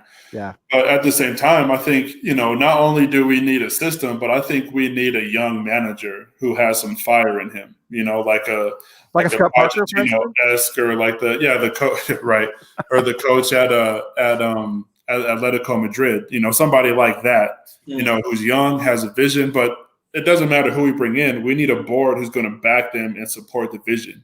Yeah. And that's at the end of the day, even Dortmund, right? Like you say, Sally, that they don't really have the competition in Germany. They did when they started. When they started this transformation, they were mid-table to relegation. That's true. And they had no money, so they just had to continuously churn, buying here, buying smart, then they can sell better. They were chasing clubs like Hamburg and Eintracht, and they were. Yeah. You know who else has? You know who else is I hate to say this, but it's true. You know who else is a pretty good system like that? Leicester. Sorry, Tottenham Hotspur. Yeah, they do. And the thing about Tottenham is, and you, right, all of you know. Everyone here, and probably everyone watching, all of us, don't like David Moyes. I know, it's a shock. I know, I'm just going to say it now. It's not me, right? The comment you brought up, Lee, from, I think it was NH Hammer, back the guy. Jesus Christ, what do you expect? I don't like him, but even I'm like, if he wants that player, then you go and bloody get that player to make it work. What kind of lunatics are you? Yeah, Moyes was a game away from putting us in 4th place. Like, if you can't back that, you can't back anything. He is right now. He is the best manager we can possibly get because he will work with these owners when nobody else will, because he squeezes blood from a stone from this team, quite frankly, because he's made adaptations when other managers wouldn't. Pellegrini banged his head against a wall week after week. Same starting 11, never works. Keep losing, keep doing it. At least Moyes adapts. He tries things. This may have been a capitulation on Monday, but we may see in the coming matches in the next week. Or by the time the New Year's Day match is over, the January 2nd, whatever it is, we may see that it's paid off somehow. You know what I mean? That we picked up 6 points or 4 points or something we might not have if we had gone for it against Chelsea.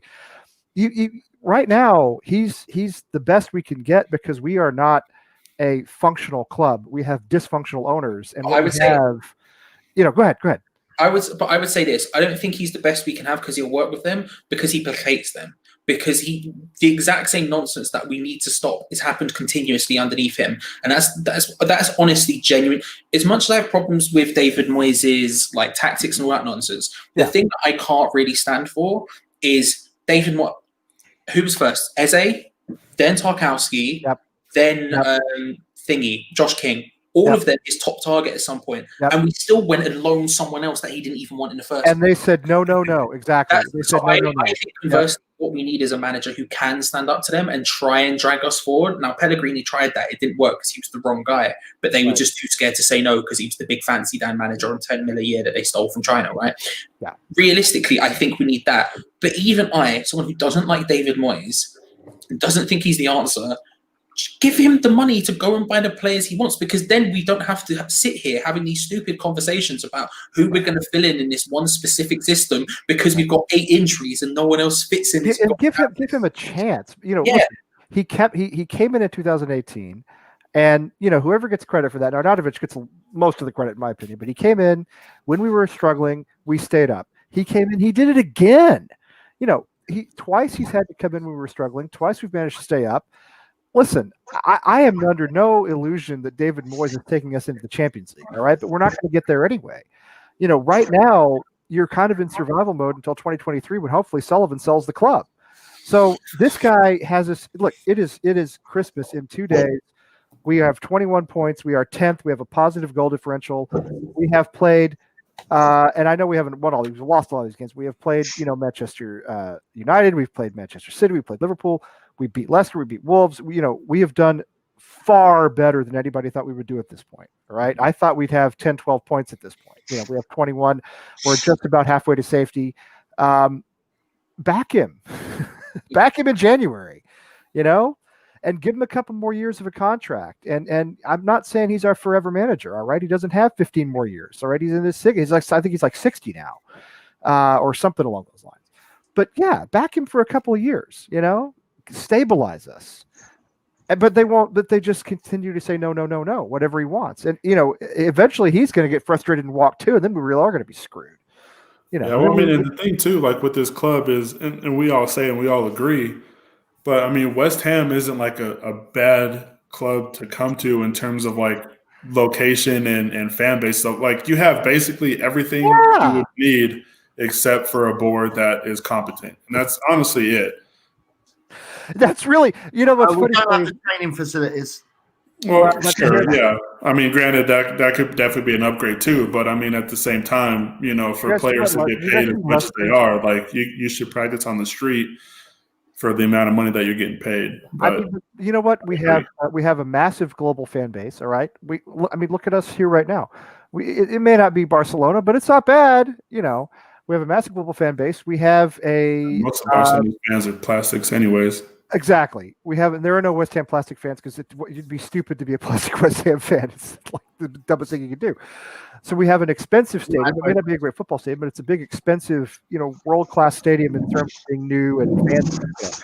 We have a prime location in one of the biggest cities in the world, and one of the best, one of the most sort of active, cities in the world. One of the easier cities to get to as well. One of the easier cities to get to as well. A high-profile city. London is a star-making city. There is a lot going for West Ham. The only thing we don't have going for us is competent management. And guess what? It's been that way for 125 years. Yeah, I mean, we got the history too. I mean, not many clubs they've won a World Cup, but I think part of the problem is that everyone else around us is progressing 10 times faster than we are. Right. And that's in every aspect. And as much as they are paid well enough, let's be real about it with the training ground situation, for example, because I think this is it's so fucking apt. If you're a player, right? Screw that. If you're an office manager, right? And two companies approach you. They're both going to pay you the exact amount of money, but one of them is going forward in a positive trajectory. The company knows what they're doing. They have great management, and also key, the office is really bloody nice. Like you go in, it's got everything you need. The tea and coffee making facilities are next level. You're going to love your life, right? And then you've got the other one who, although maybe in a slightly better location, you're working out of a porta cabin. You don't really have any facilities. Like everything is a complete mess. Which one of those are you gonna go to? Like realistically, there's so many. It's everything around him. The team specifically, and David Moyes. That's the problem. Is that Leicester's? That's Leicester. Yeah, that's Leicester's new one. I think I think this is an artist rendering, but this is what it's going to look like, and it's almost finished. And how much did it cost? 100 million. 100 million pounds. Look at that. That is beautiful. It's professional. And that's what we lack professionalism, and it's not difficult. You just get the right people running the right things. Right. And at the top of the pyramid are people that hold people accountable and give a shit about the club or the company. If it's a company, you want to call it a company. You know, whether you're working for BT or Virgin or whoever else, it's branding. It's making sure that you take care of your people. It's having pride in what you do and requiring excellence from the top down for everybody. And we just don't do that. We don't give a shit. And it peeks its head through every little hole and gap that we have. It's just professionalism. Lee, you know, I'm a massive Penn State fan. I went to university at Penn State. Yep. That's a university. Their American football facilities blow West Ham's football facility out of the water. And that is for kids that go there to play for free. They don't get paid. Right. They have changing rooms with their lights, their name behind lights. They have digital scoreboards. They got the huge logo of the university in the middle of everything they do with lights and the light show and the camera. Exciting shit that make 20-year-old kids 18 to 25, which if we're the Academy of Football, that's who we're trying to attract, want to be there. They want to and the stuff that makes them feel at home. Make them feel at home. It's not that fucking difficult. Universities, right? John, they get Sally. You know this too. Universities get this. My little alma mater, a school of 10,000 students, TCU, has a brand new stadium, an absolute state-of-the-art, fantastic facility. It's gorgeous. It's luxurious. I mean, they have PlayStations, they have lounges, they are bringing these kids in, and they're doing just what you said, John. Same thing at Penn State, same thing at Colorado. Any school you want to talk about that's competing for big time recruits, you should see the facilities at University of Texas. It's sinful. They're bringing them in and they're saying, like, look, not only are you going to be part of a top notch program with all the coaching and development and everything else, not only are you going to be an excellent school, but look, you're going to live like a king. You're going to live like Wally. You're going to live like a king. It's the same thing. Listen, if I'm Wesley Fofana, and I'm looking at West Ham or Leicester, I mean, with all that West Ham has going for it, if you drive me up to, well, you guys know what it looks like, but I'll share it anyway. Drive me up to this. I'm like, really? After I just went to Leicester and saw that. Again, that's the academy one. That's not even the first team one. The ultimate joke about West Ham, the academy's facilities are better than the first team. Yeah. And that's still a trailer. I cannot stress. I know I've said this on this channel before, and I've said it before in other places. When I went to the training ground to do some pressing, I cannot stress my reaction was shocked. I was like, wait, are we in the right place? Because I saw porta cabins and I thought, surely there's more behind the porta cabins. No, fam, that's a maths class in a secondary school. What are you talking about? Like, it was incredible. I went with Gonzo, right? And so one of the people who was there gave us like a brief tour around it. And by brief tour, I mean they walked us down the one corridor which had bits coming off in the porta cabin, right? And he was like, oh, here's the training room. And we came around a corner, and Andy Carroll was on an exercise bike just cycling. Went, "You all right, lads?" And I was like, "Oh, you're right, Andy Carroll." But you're looking at it, and it's just he wasn't all right, by the way. He was injured, but no, he was injured. That's why he was on there and not on the pitch. But there was literally like 4 exercise bikes in the middle of a room in a temporary porta cabin. It's insanity. I mean, look at that. There you go. That's the first one. I promise you, I could take you to my high school I graduated from almost 30 years ago. I could take you to the high school I went to in a small town in Texas, and the football facility is the American, obviously, football facility is nicer than this. It's bigger. It has better technology. It's better appointed. It's nicer than what a supposedly multi 500 million pound football club has. This is an embarrassment. I mean, I don't. It is an embarrassment. It is. You cannot do this stuff anymore. Don't get me wrong. The 100 million Leicester spent and other clubs like City and all that have spent on their training grounds. That's a lot of money. It's a lot. When you think about it, one big change that is a lot of money. But football, just like any sport, is marginal gains. You put the money in so that everyone gets better. If you pay 100, let's say you pay 100 million to buy that, but that increases everyone in the squad's valuation by 5 mil. All of a sudden, it doesn't look like bad, right? But also at the same time, you pay that once. Felipe Anderson cost 40 mil. Haller cost 40 mil. That's all. You're almost there. That's 80% of the way there already on 2 players. Right. But you spend the money so that later on down the line you make more money. This is the thing I don't understand. Like, I get it from a financial point of view, right? They try to spend as little money as humanly possible because they don't want to.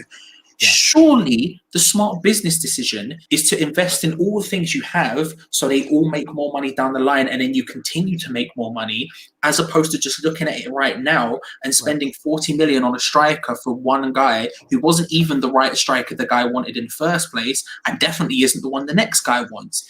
It makes no sense no matter which way you look at it. Even financially, the way I think they look at the way they run the club, that doesn't make sense either. It's just baffling. It's baffling. One thing my university did. Oh, go ahead, Lee. Oh, no, please go ahead, Sally. So a couple of years ago, we hired a coach who, in his contract, he's like, "I'll come here, but you have to upgrade your training facilities." Because in college football, anywhere, like, people will go, as we said, to where the nice thing is, right? The shiny stuff.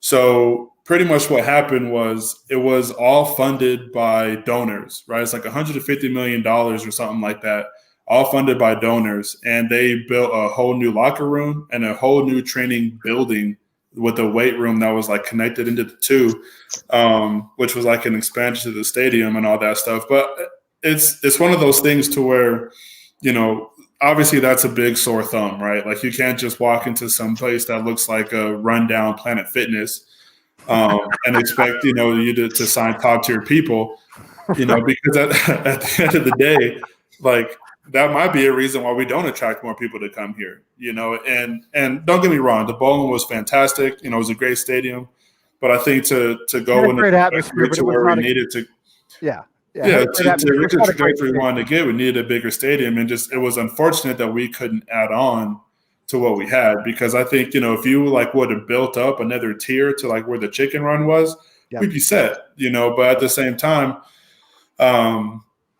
you might need a coach that just demands stuff like that. Like, okay, I'll come here, but like, you have this amount of time to build me something nice, something that's, go ahead.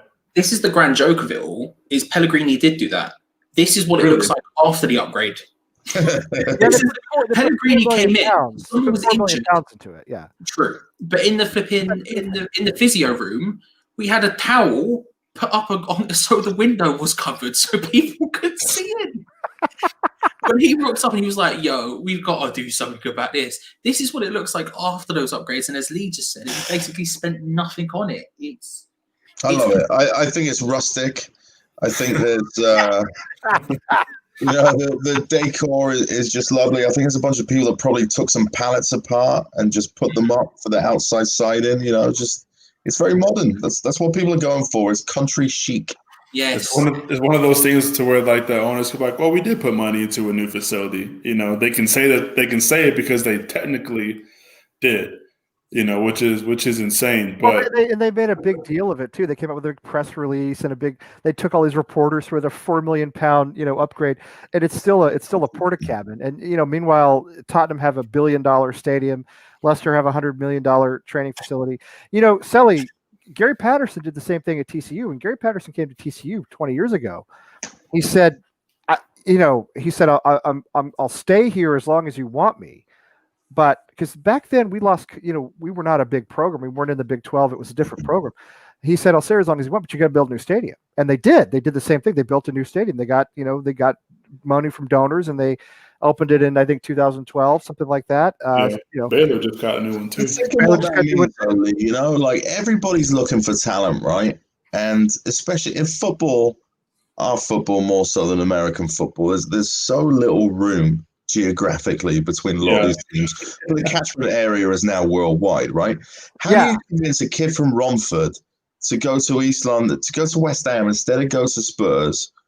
How do you convince a kid from South Sudan to move to London and go to West Ham instead of Spurs when we're playing out of porta cabins and they have something that looks like it's in the next century?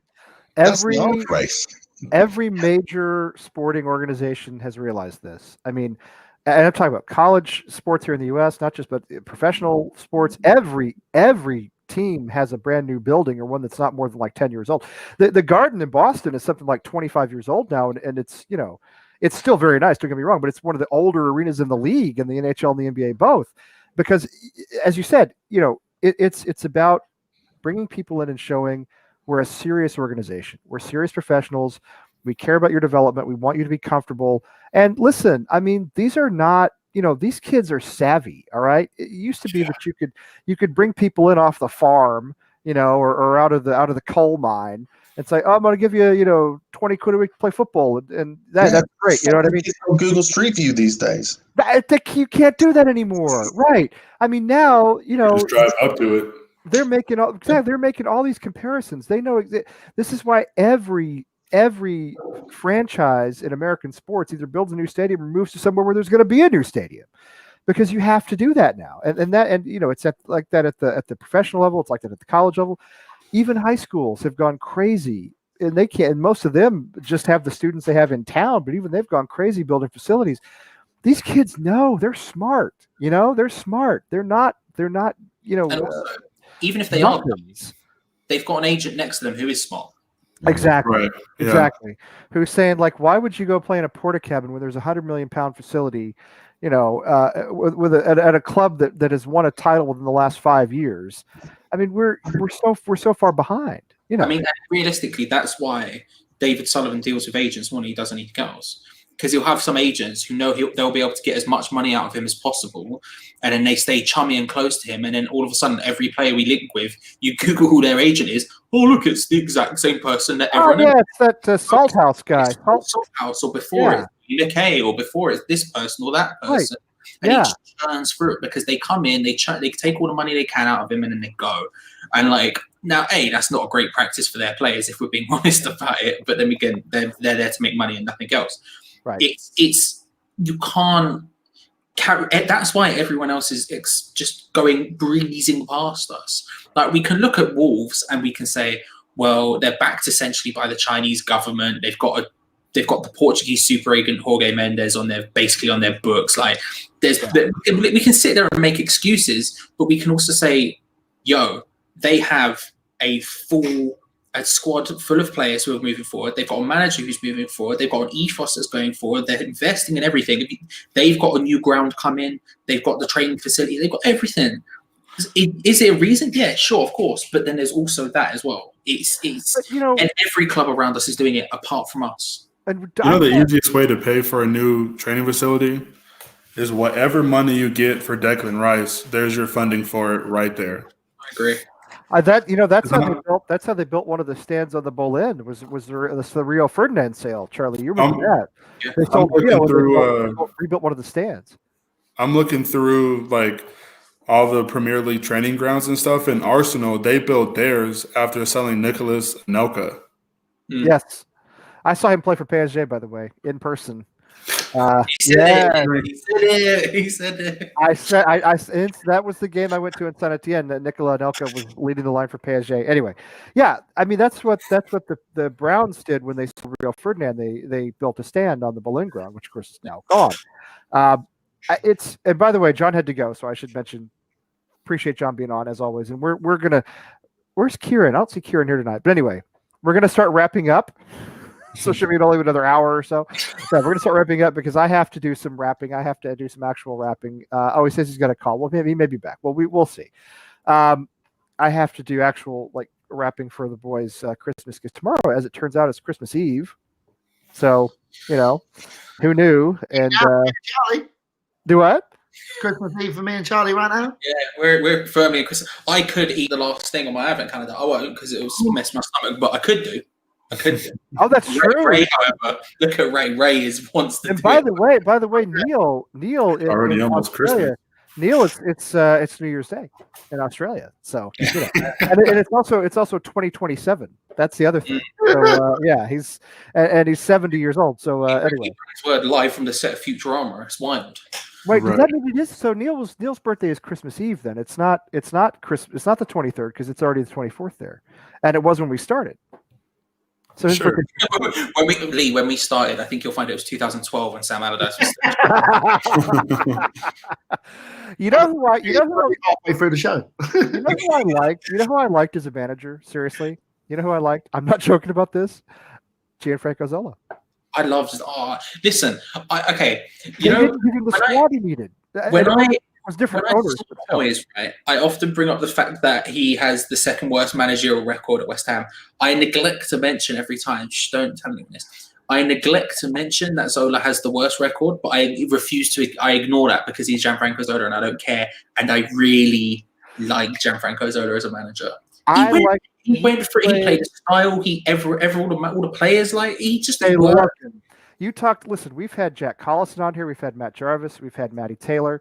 I can't remember how many other players we've had on here who played for Zola. They loved Zola. They loved him. I know his second season really stayed up on 35 points. Okay, I get it. We were, but he didn't have the squad. He didn't have the play. He played a fantastic attacking style. He just didn't have the players. I liked him, and I know he hasn't really succeeded anywhere else. He's not coming back. I get all that, but it's just I like Zola. Okay, I'm just throwing that out there. So I see Ken has taken off. It was always good to see you, Ken. We'll get together as soon as we can get together. But I'm always glad when you're on to make comments and hang out with us. It's always a good time. Yes, and Neil's birthday. Okay, so there you go, because it's Christmas Eve in Australia. See, I've got this all figured out. All right, so we. By the way, the season when we stayed up on that many points with Zola, who was our owners again? Just remind me. Who was the first owner? Who was the first season of ownership? It took over, wasn't it? It wasn't it? It's weird how that works. Because the only time I went to the Boleyn was February of 2010. That was that season. We beat Birmingham 2-0. Diamante had a free kick right at halftime, and they had just bought the club. I mean, they just bought the club like within weeks, So yes, you're right. That was the season was Gold, Sullivan, Brady, and of course they didn't back Zola in any way. And then they ditched him. He go on loan for $1,000 a week. How dare you suggest they didn't back him? Well, they ditched him. They ditched Zola, and then what did they do? What did they do after they ditched Zola? Kirbishley, I think it was. No. Kirbishley was prior to that. Oh no, it was Grant, wasn't it? It was Grant. Yes. Who was buried in Grant's tomb? West Ham was buried in Grant's tomb. It was Grant they brought in to solve the problem of Zola not being good enough. And then they tried to fire him halfway through the season, but they leaked it to the press that they were going to hire Martin O'Neill, who got so angry that they leaked it. And they were like, "I'm not joining you lot." It's almost like the signs have been there from the beginning. It's wild when you look back at it. Oh, Tim says they all played. That may be true now that I think about it. Matt Taylor. Yeah, that may be true. Maybe they didn't play for Zola. Well, Jack played for Zola. I know that, and he loved him. So at least there's that. I thought we talked to more guys who played for Zola. Maybe not. But yeah, remember, didn't they actually sack Avram Grant like in the tunnel after the last match officially? Yeah, supposedly it was like they weren't going to let him get on the bus. Because there was because the Martin O'Neill one, because he said Grant ended up saying goodbye, didn't he, to the fans that game at Upton Park. I can't remember who it was against, but he had a carrot and blue scarf on, and he took it off and threw it into the crowd and waved. Like Sunderland, maybe, or something. It was as if he was going, and then Martin O'Neill was like, "No, you've leaked. I'm joining to the press. There's no way I'm joining you." Then, and then didn't join, and then, and then and it all went downhill. All right, so Brighton. On Sunday, which seems really far away for some reason. Christmas week seems so long compared to all the other weeks. And that's what I'm saying. Jackson Zola, they love Zola. I'll tell you, I'll go back to that game, the only game that I ever went to. The game I went to when Diamante hit the free kick. They all ran and celebrated with Zola. every player on the pitch ran and celebrated with the manager. They all jumped on it. You know, you don't see that very often. They love that guy. Anyway, okay. So Brighton coming up on Sunday. B teams are a problem for us. All right, Brighton, Burnley, Bolton, Blackburn. If you want to go back a ways, Bournemouth. I keep naming Bs, and we tend to lose to clubs that start with B.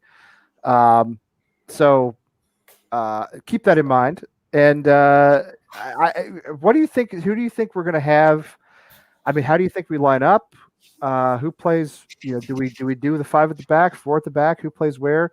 And then what's your score prediction? Tell me what you guys think of Brighton at this very early date. Ray, what do you think? Right, so I reckon Haller's going to be dropped. I think Antonio's going to be pushed in because he is back and fit now, I believe. Moyes said that. I hope so. But then he was supposed to be fit against, what was that, Villa, and it didn't. He wasn't. Yeah. So, and I see Noble's being put back on the bench, and it's going to put Fornals in, isn't he? Because he trusts Fornals.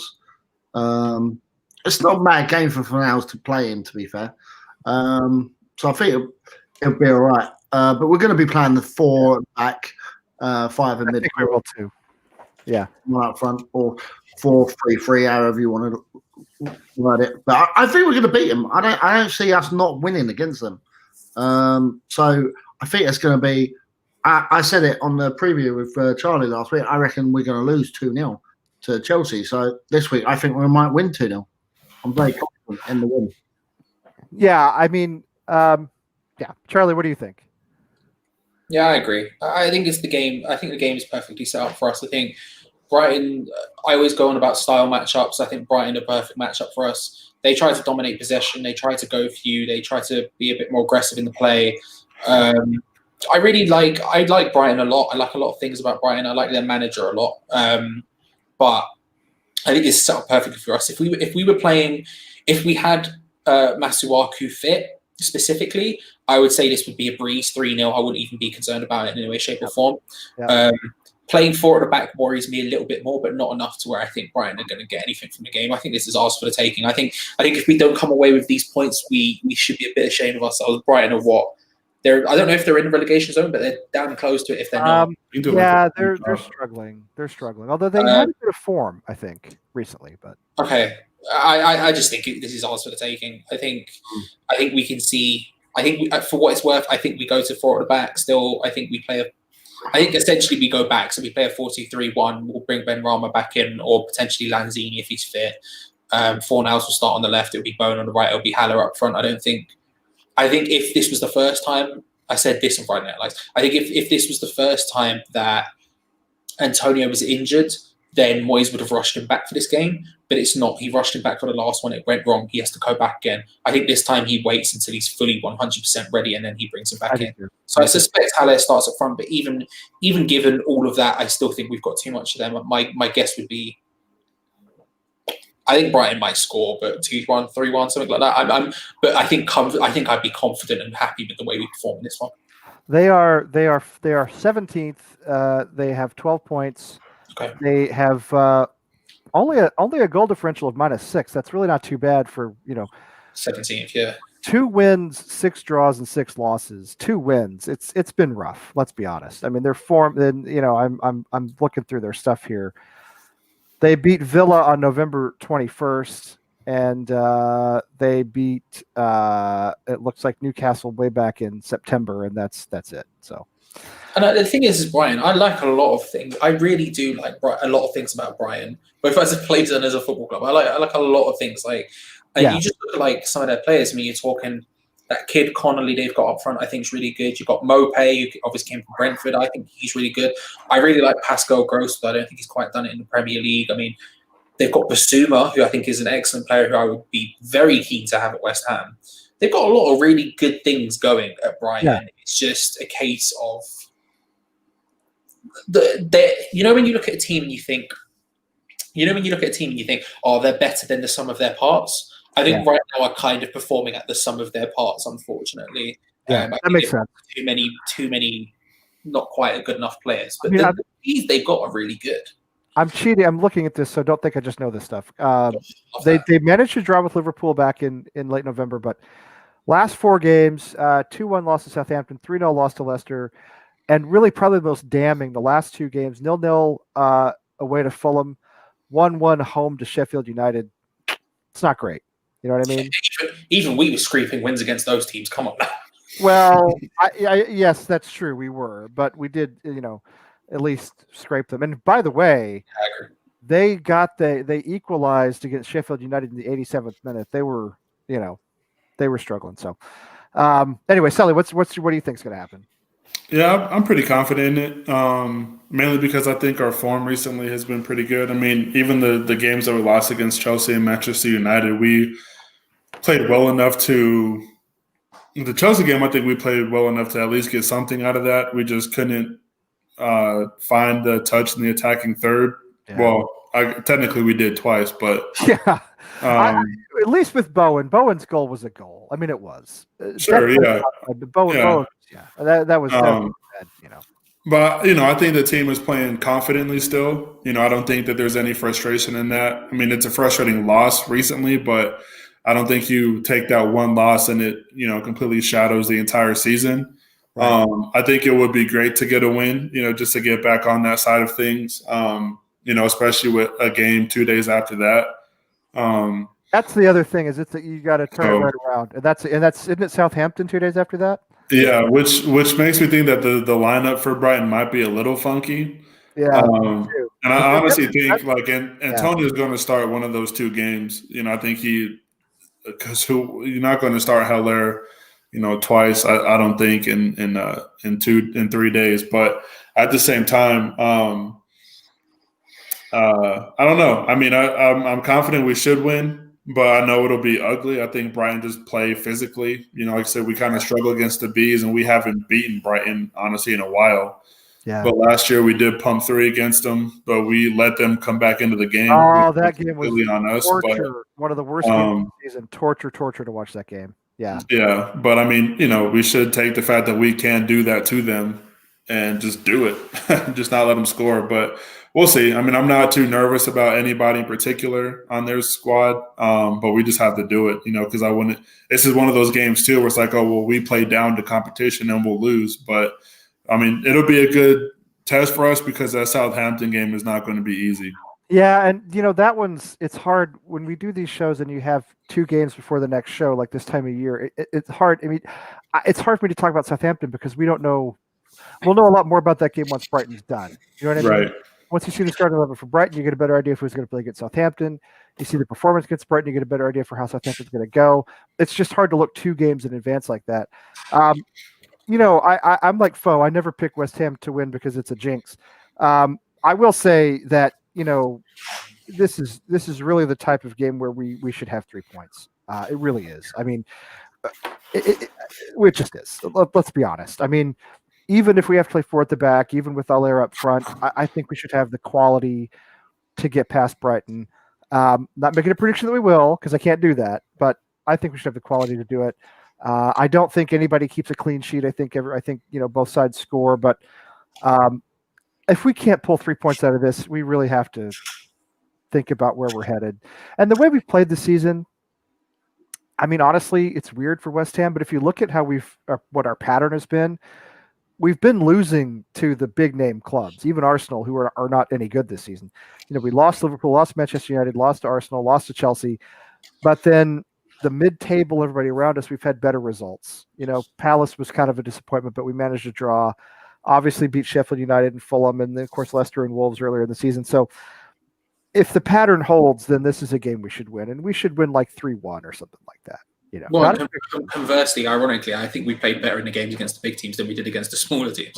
We probably did. We probably did. Grabbed them, whereas the big teams, I felt like we actually. Were unlucky not to get anything from, whereas the other ones I felt we were lucky against. But out of the 2, I think out of the 2, Brighton and Southampton, I think this is the one where I have maximum confidence. Southampton, I'm incredibly scared of, but this is the one where I'm like maximum confidence going into this. If I had to make a prediction, if you ask me how many points we're going to get out of the next 2 games, I'd like to say 3. Because I don't think it's going to be more than that. Sorry, I don't. Have an extra day's rest on us as well. They play on the 26th. That's true. Well, They that's play on free. Boxing Day.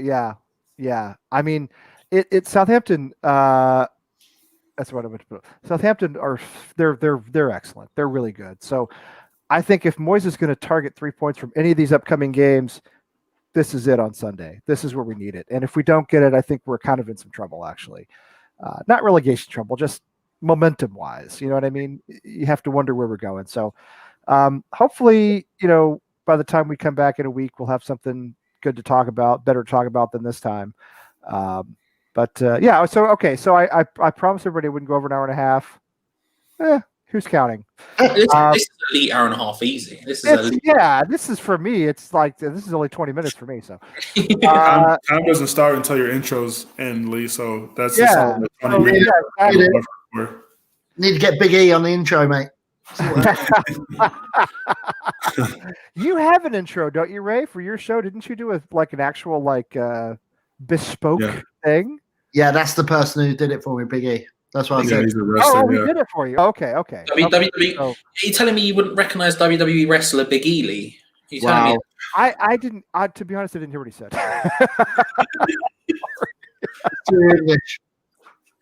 I just didn't. I couldn't hear what you said. But yeah, no. I although wrestling, Charlie, for me, I'm again, wrestling's like music. You've got him. Go on, really, carry on.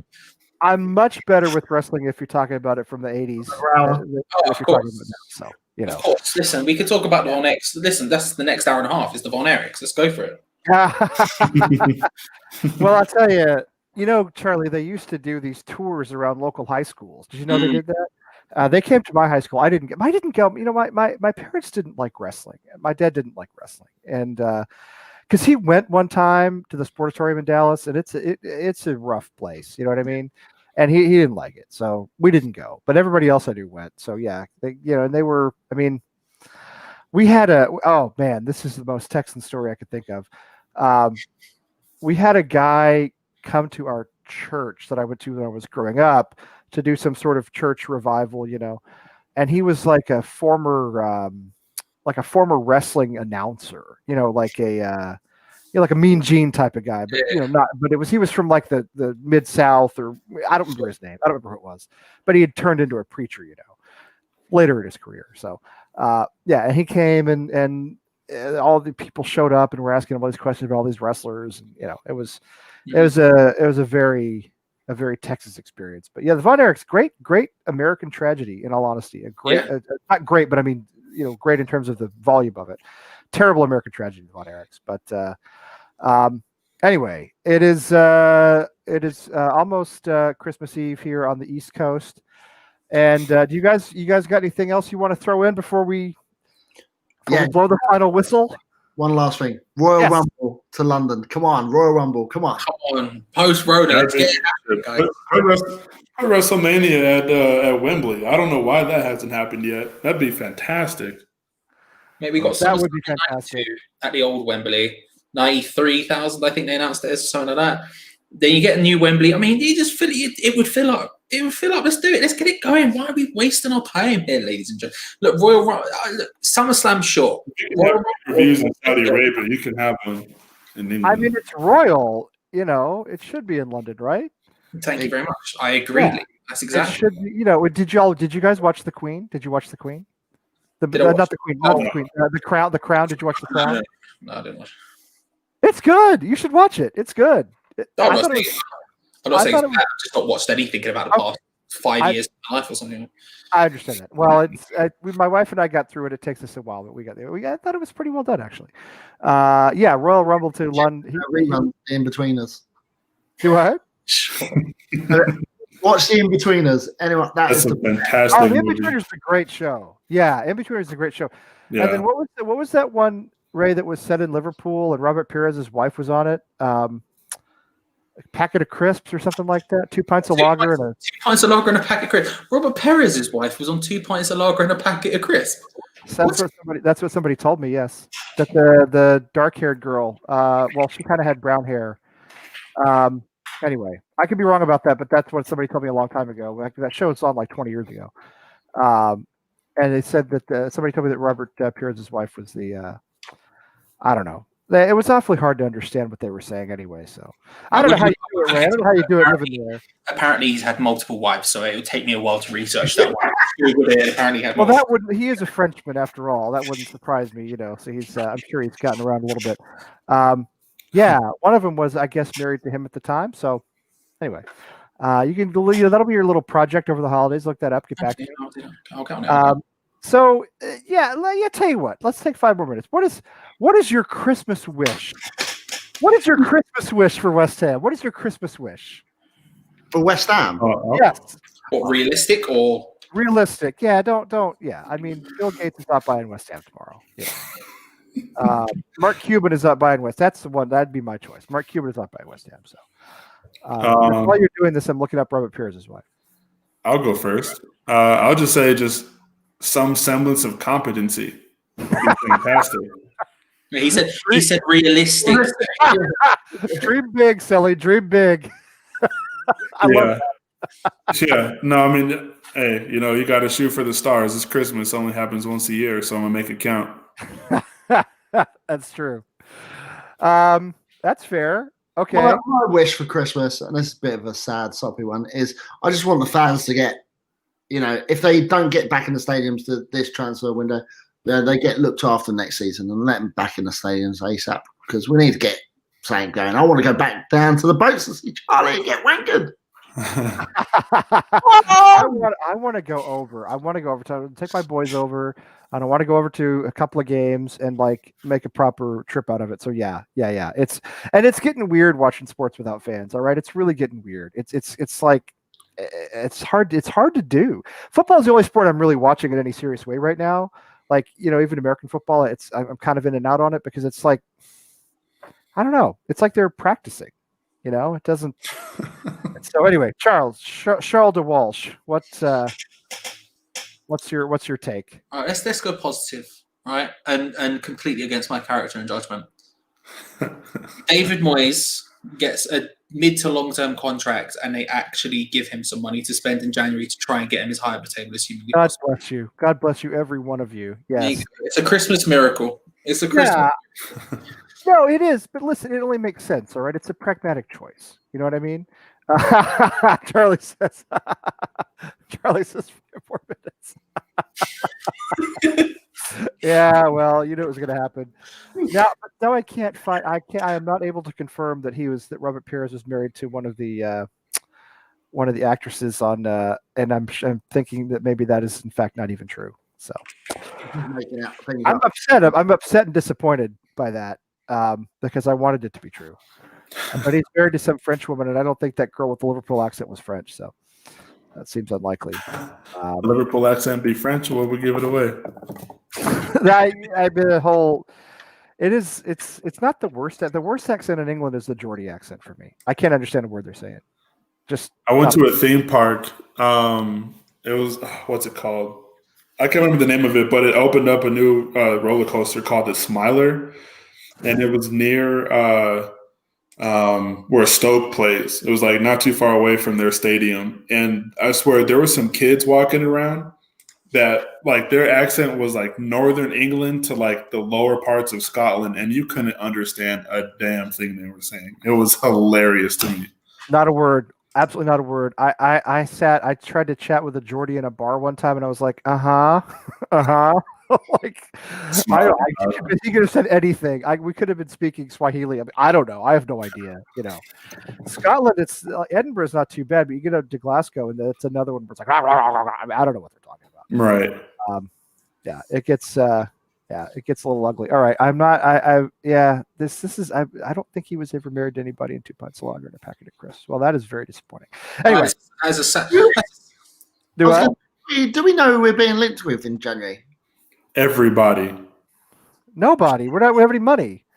Well, we're getting linked on the loans. I mean, we got that Zinchenko and then the Firpo one, which were both loan signings at left back, and then you got Ericsson on loan from Inter Milan. That's not going to happen. That's not going to happen. You think it's going to happen? So it seems like a lot of talk for nothing, and he hasn't come out and turned around and said, "I'm not going to West Ham." The latest stuff he did just 2 days ago say he wasn't going back to Milan either. So what you call it? what's the paper? I said it on a video the other day, and I flopped saying it because it's Italian. Gazzetta dello Sport. The last report they had, the quote is from them is that there's, quote, a very real chance that he joins West Ham on loan in January. Really? That was their latest I'll quote. get a fat paycheck. But I mean, let's be honest. West Ham's January window is on the 31st of January. So, I mean, you raise a great point. Yeah. But him or like Zinchenko, I mean, That's true. That's true. the Don't left go to back. bed. Don't go to bed. Don't go to bed. The Yeah. left back one is the one that's more likely, but I don't know if either Junior Firpo or Zinchenko would ever join West Ham. But they're the ones that keep getting linked. I don't know if I believe What did X say on his podcast? that. What did X say on his podcast? He was talking about Zinchenko. He said that there's interest in Zinchenko, and that Zinchenko is being told City will begin to listen to offers for him. And X said, I think the exact phrase X said was that a loan could suit both parties, which makes sense. And that David Moyes likes the fact that Zinchenko can play in both a back four and a back five at left back. Is that a loan to buy? I don't know. He just said a loan could suit both parties. I don't think there's been a formal offer or anything has been put in. I think it's more just scuttlebutt at this point. But I believe, for what it's worth, I believe that way more than I believe the Firpo rumor. I don't think the Firpo's got anything. I don't think there's any solid lines with Firpo. Firpo sounds like an '80s toy, like you know, like oh, did you get a Firpo for Christmas? My kid was a Firpo for Christmas, like a Teddy Ruxpin or something. Do you guys have those in the UK? Do you have Teddy Ruxpin? Not that I know of. You put a well, you're probably too young, Charlie. But Okay. Ray, I have no idea how old you are. You're like an enigma to me, so I don't know. But Teddy Ruxpin was like a toy in the late '80s. I was too old for it actually. But you put a cassette tape in it, and it would talk. It was a teddy bear that would talk, and like read to you and stuff, or talk to you. But it was talking. It was saying whatever. Yeah. It sounds low-key terrible. Honestly, it was utterly horrible. Yes, it was utterly horrible. So Robert Pires was married to a woman named Natalie, and the woman who played that role on the show was named Natalie, not the same Natalie. I want West Ham to have the same dedication in finding players that suit this team in January that you have to finding Robert Pires' wife. And no, not just that, and specifically whether she starred in or was ever a part of 2 pints of lager and a packet of crisps. Yeah, that's next level stuff that we haven't seen for a while I here. watched the reruns of that show when I lived in France, and it was on BBC Prime, which always had like 12, 15-year-old stuff. You know what I mean? Mm-hmm. And I've seen like every episode because it was in English. I was like, well, okay, yeah, Teddy Ruxpin. Oh, okay. Ted, you know the Ted movies, right? With Mark Wahlberg and the little bear. Yeah. That's like what Teddy Ruxpin was. Okay. Except that was exactly what he was. You know, I forgot about that. Was pretty much exactly what he was. Let's see. Yeah. So he would, you know, you put a cassette in his back and he would talk. It's kind of a small pin. Let me see here. There we go. Let's get a look at him here. And yeah, he'd be like, "Oh, hello, I'm Teddy Ruxpin," or this is my, you know." So there he is. Yeah, there it's terrifying. Don't be afraid. He talks. Remember, Lee, it's a lot later here than it is for you. I'm going to have nightmares. Look at that. That is horrendous. Yeah, you got to wake up to have that staring at you tomorrow morning. Oh, God, no, allow me. Charles. Allow me. A whole conference down when that happens. That's terrifying. Quick, someone buy one and send it to Charlie. Next question is, can it play left back? Now Charlie's talking about Rocky Marciano. Now Rocky Marciano was the first heavyweight to ever retire undefeated. All right, maybe the only one still. And he was from Brockton, Mass. Everybody knows this. He was from Brockton, Massachusetts. He was a Brockton guy. The Brockton, there's a lot of good boxers from Brockton. It's a very rough town. Anyway, Rocky Marciano was one of my dad's favorite boxers. Rocky Marciano. Is there any boxer that came from a good town? Firpo thing for love nor money. That one, the Firpo one, just feels like paper talk. The Zinchenko one at least has some legs behind it. The Firpo thing is just like whatever. And then you got Josh King. He's Josh King apparently has not been playing for Bournemouth. Is he? I'm not. Yeah, is he not? I don't want to. Well, that's the thing. The speculation is he's not playing because they don't want him to be injured because they were going to sell him, Yeah. But he's played like 6 games, no goals, so he's in perfect West Ham form. He's already in mid-season form for us. That's absolutely perfect. I still like Josh Keane. I still think he's a. Wait a minute. Really? Okay. I mean, sure. Why not? Yeah. I mean, to be fair, if there was one near me, I'd probably suplex it till kingdom come. Do you know what I mean? Just get it out. Get it out. Big flipping RKO out of nowhere just to get rid of the thing. It's terrifying. See, I can imagine seeing Charlie getting on the chair and just doing an elbow drop. Come on. Straight into whatever the microphone or like speaker system is. Just straight. I used to have these 2 pillows on my bed, and they were kind of they were maybe like 3 feet high. They were kind of narrow pillows that you put up against the wall. Mm-hmm. And it was great. But keeping in mind, I'm an only child, so I was bored a lot as a kid. And I used to sack them. Like I used to set them up in my bedroom and sack them as if I was like, a defensive back coming through to sack them. So I'd like knock one out of the way and I'd sack the other one. So, and then one day I fell through the wall of my bedroom, put a huge hole in the wall. So when I imagine young Lee in my head, I'm just seeing like a child, but still with the beard and hair.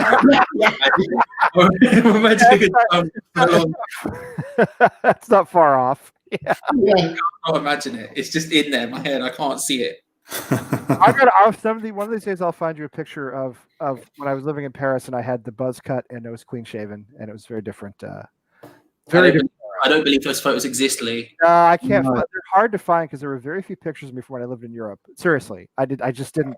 Nobody ever took pictures of me, and I never took pictures of myself. So phone cameras, isn't it? Well, it was. Yeah, I moved back here in 2006. So yeah, I mean, the phone camera was like, sort of just getting started. Yeah, I'll find him. I'll find him. And that's what we'll lead the show with next week. But okay. Anyway, I got to wrap gifts or do something. And anyway, Merry Christmas. 25 minutes extra. Yes, you got 25 minutes there. Merry Christmas to all of you. I want you to know how much I appreciate all of you coming on. Sally, you especially, because you're on with me all the time. It's fantastic having you on. My pleasure. Well, it's always great. Ray, Charlie, all the chat room, everybody. West Ham family, we love you. And hopefully we'll have 6 points to talk about next week. Come on, you Irons.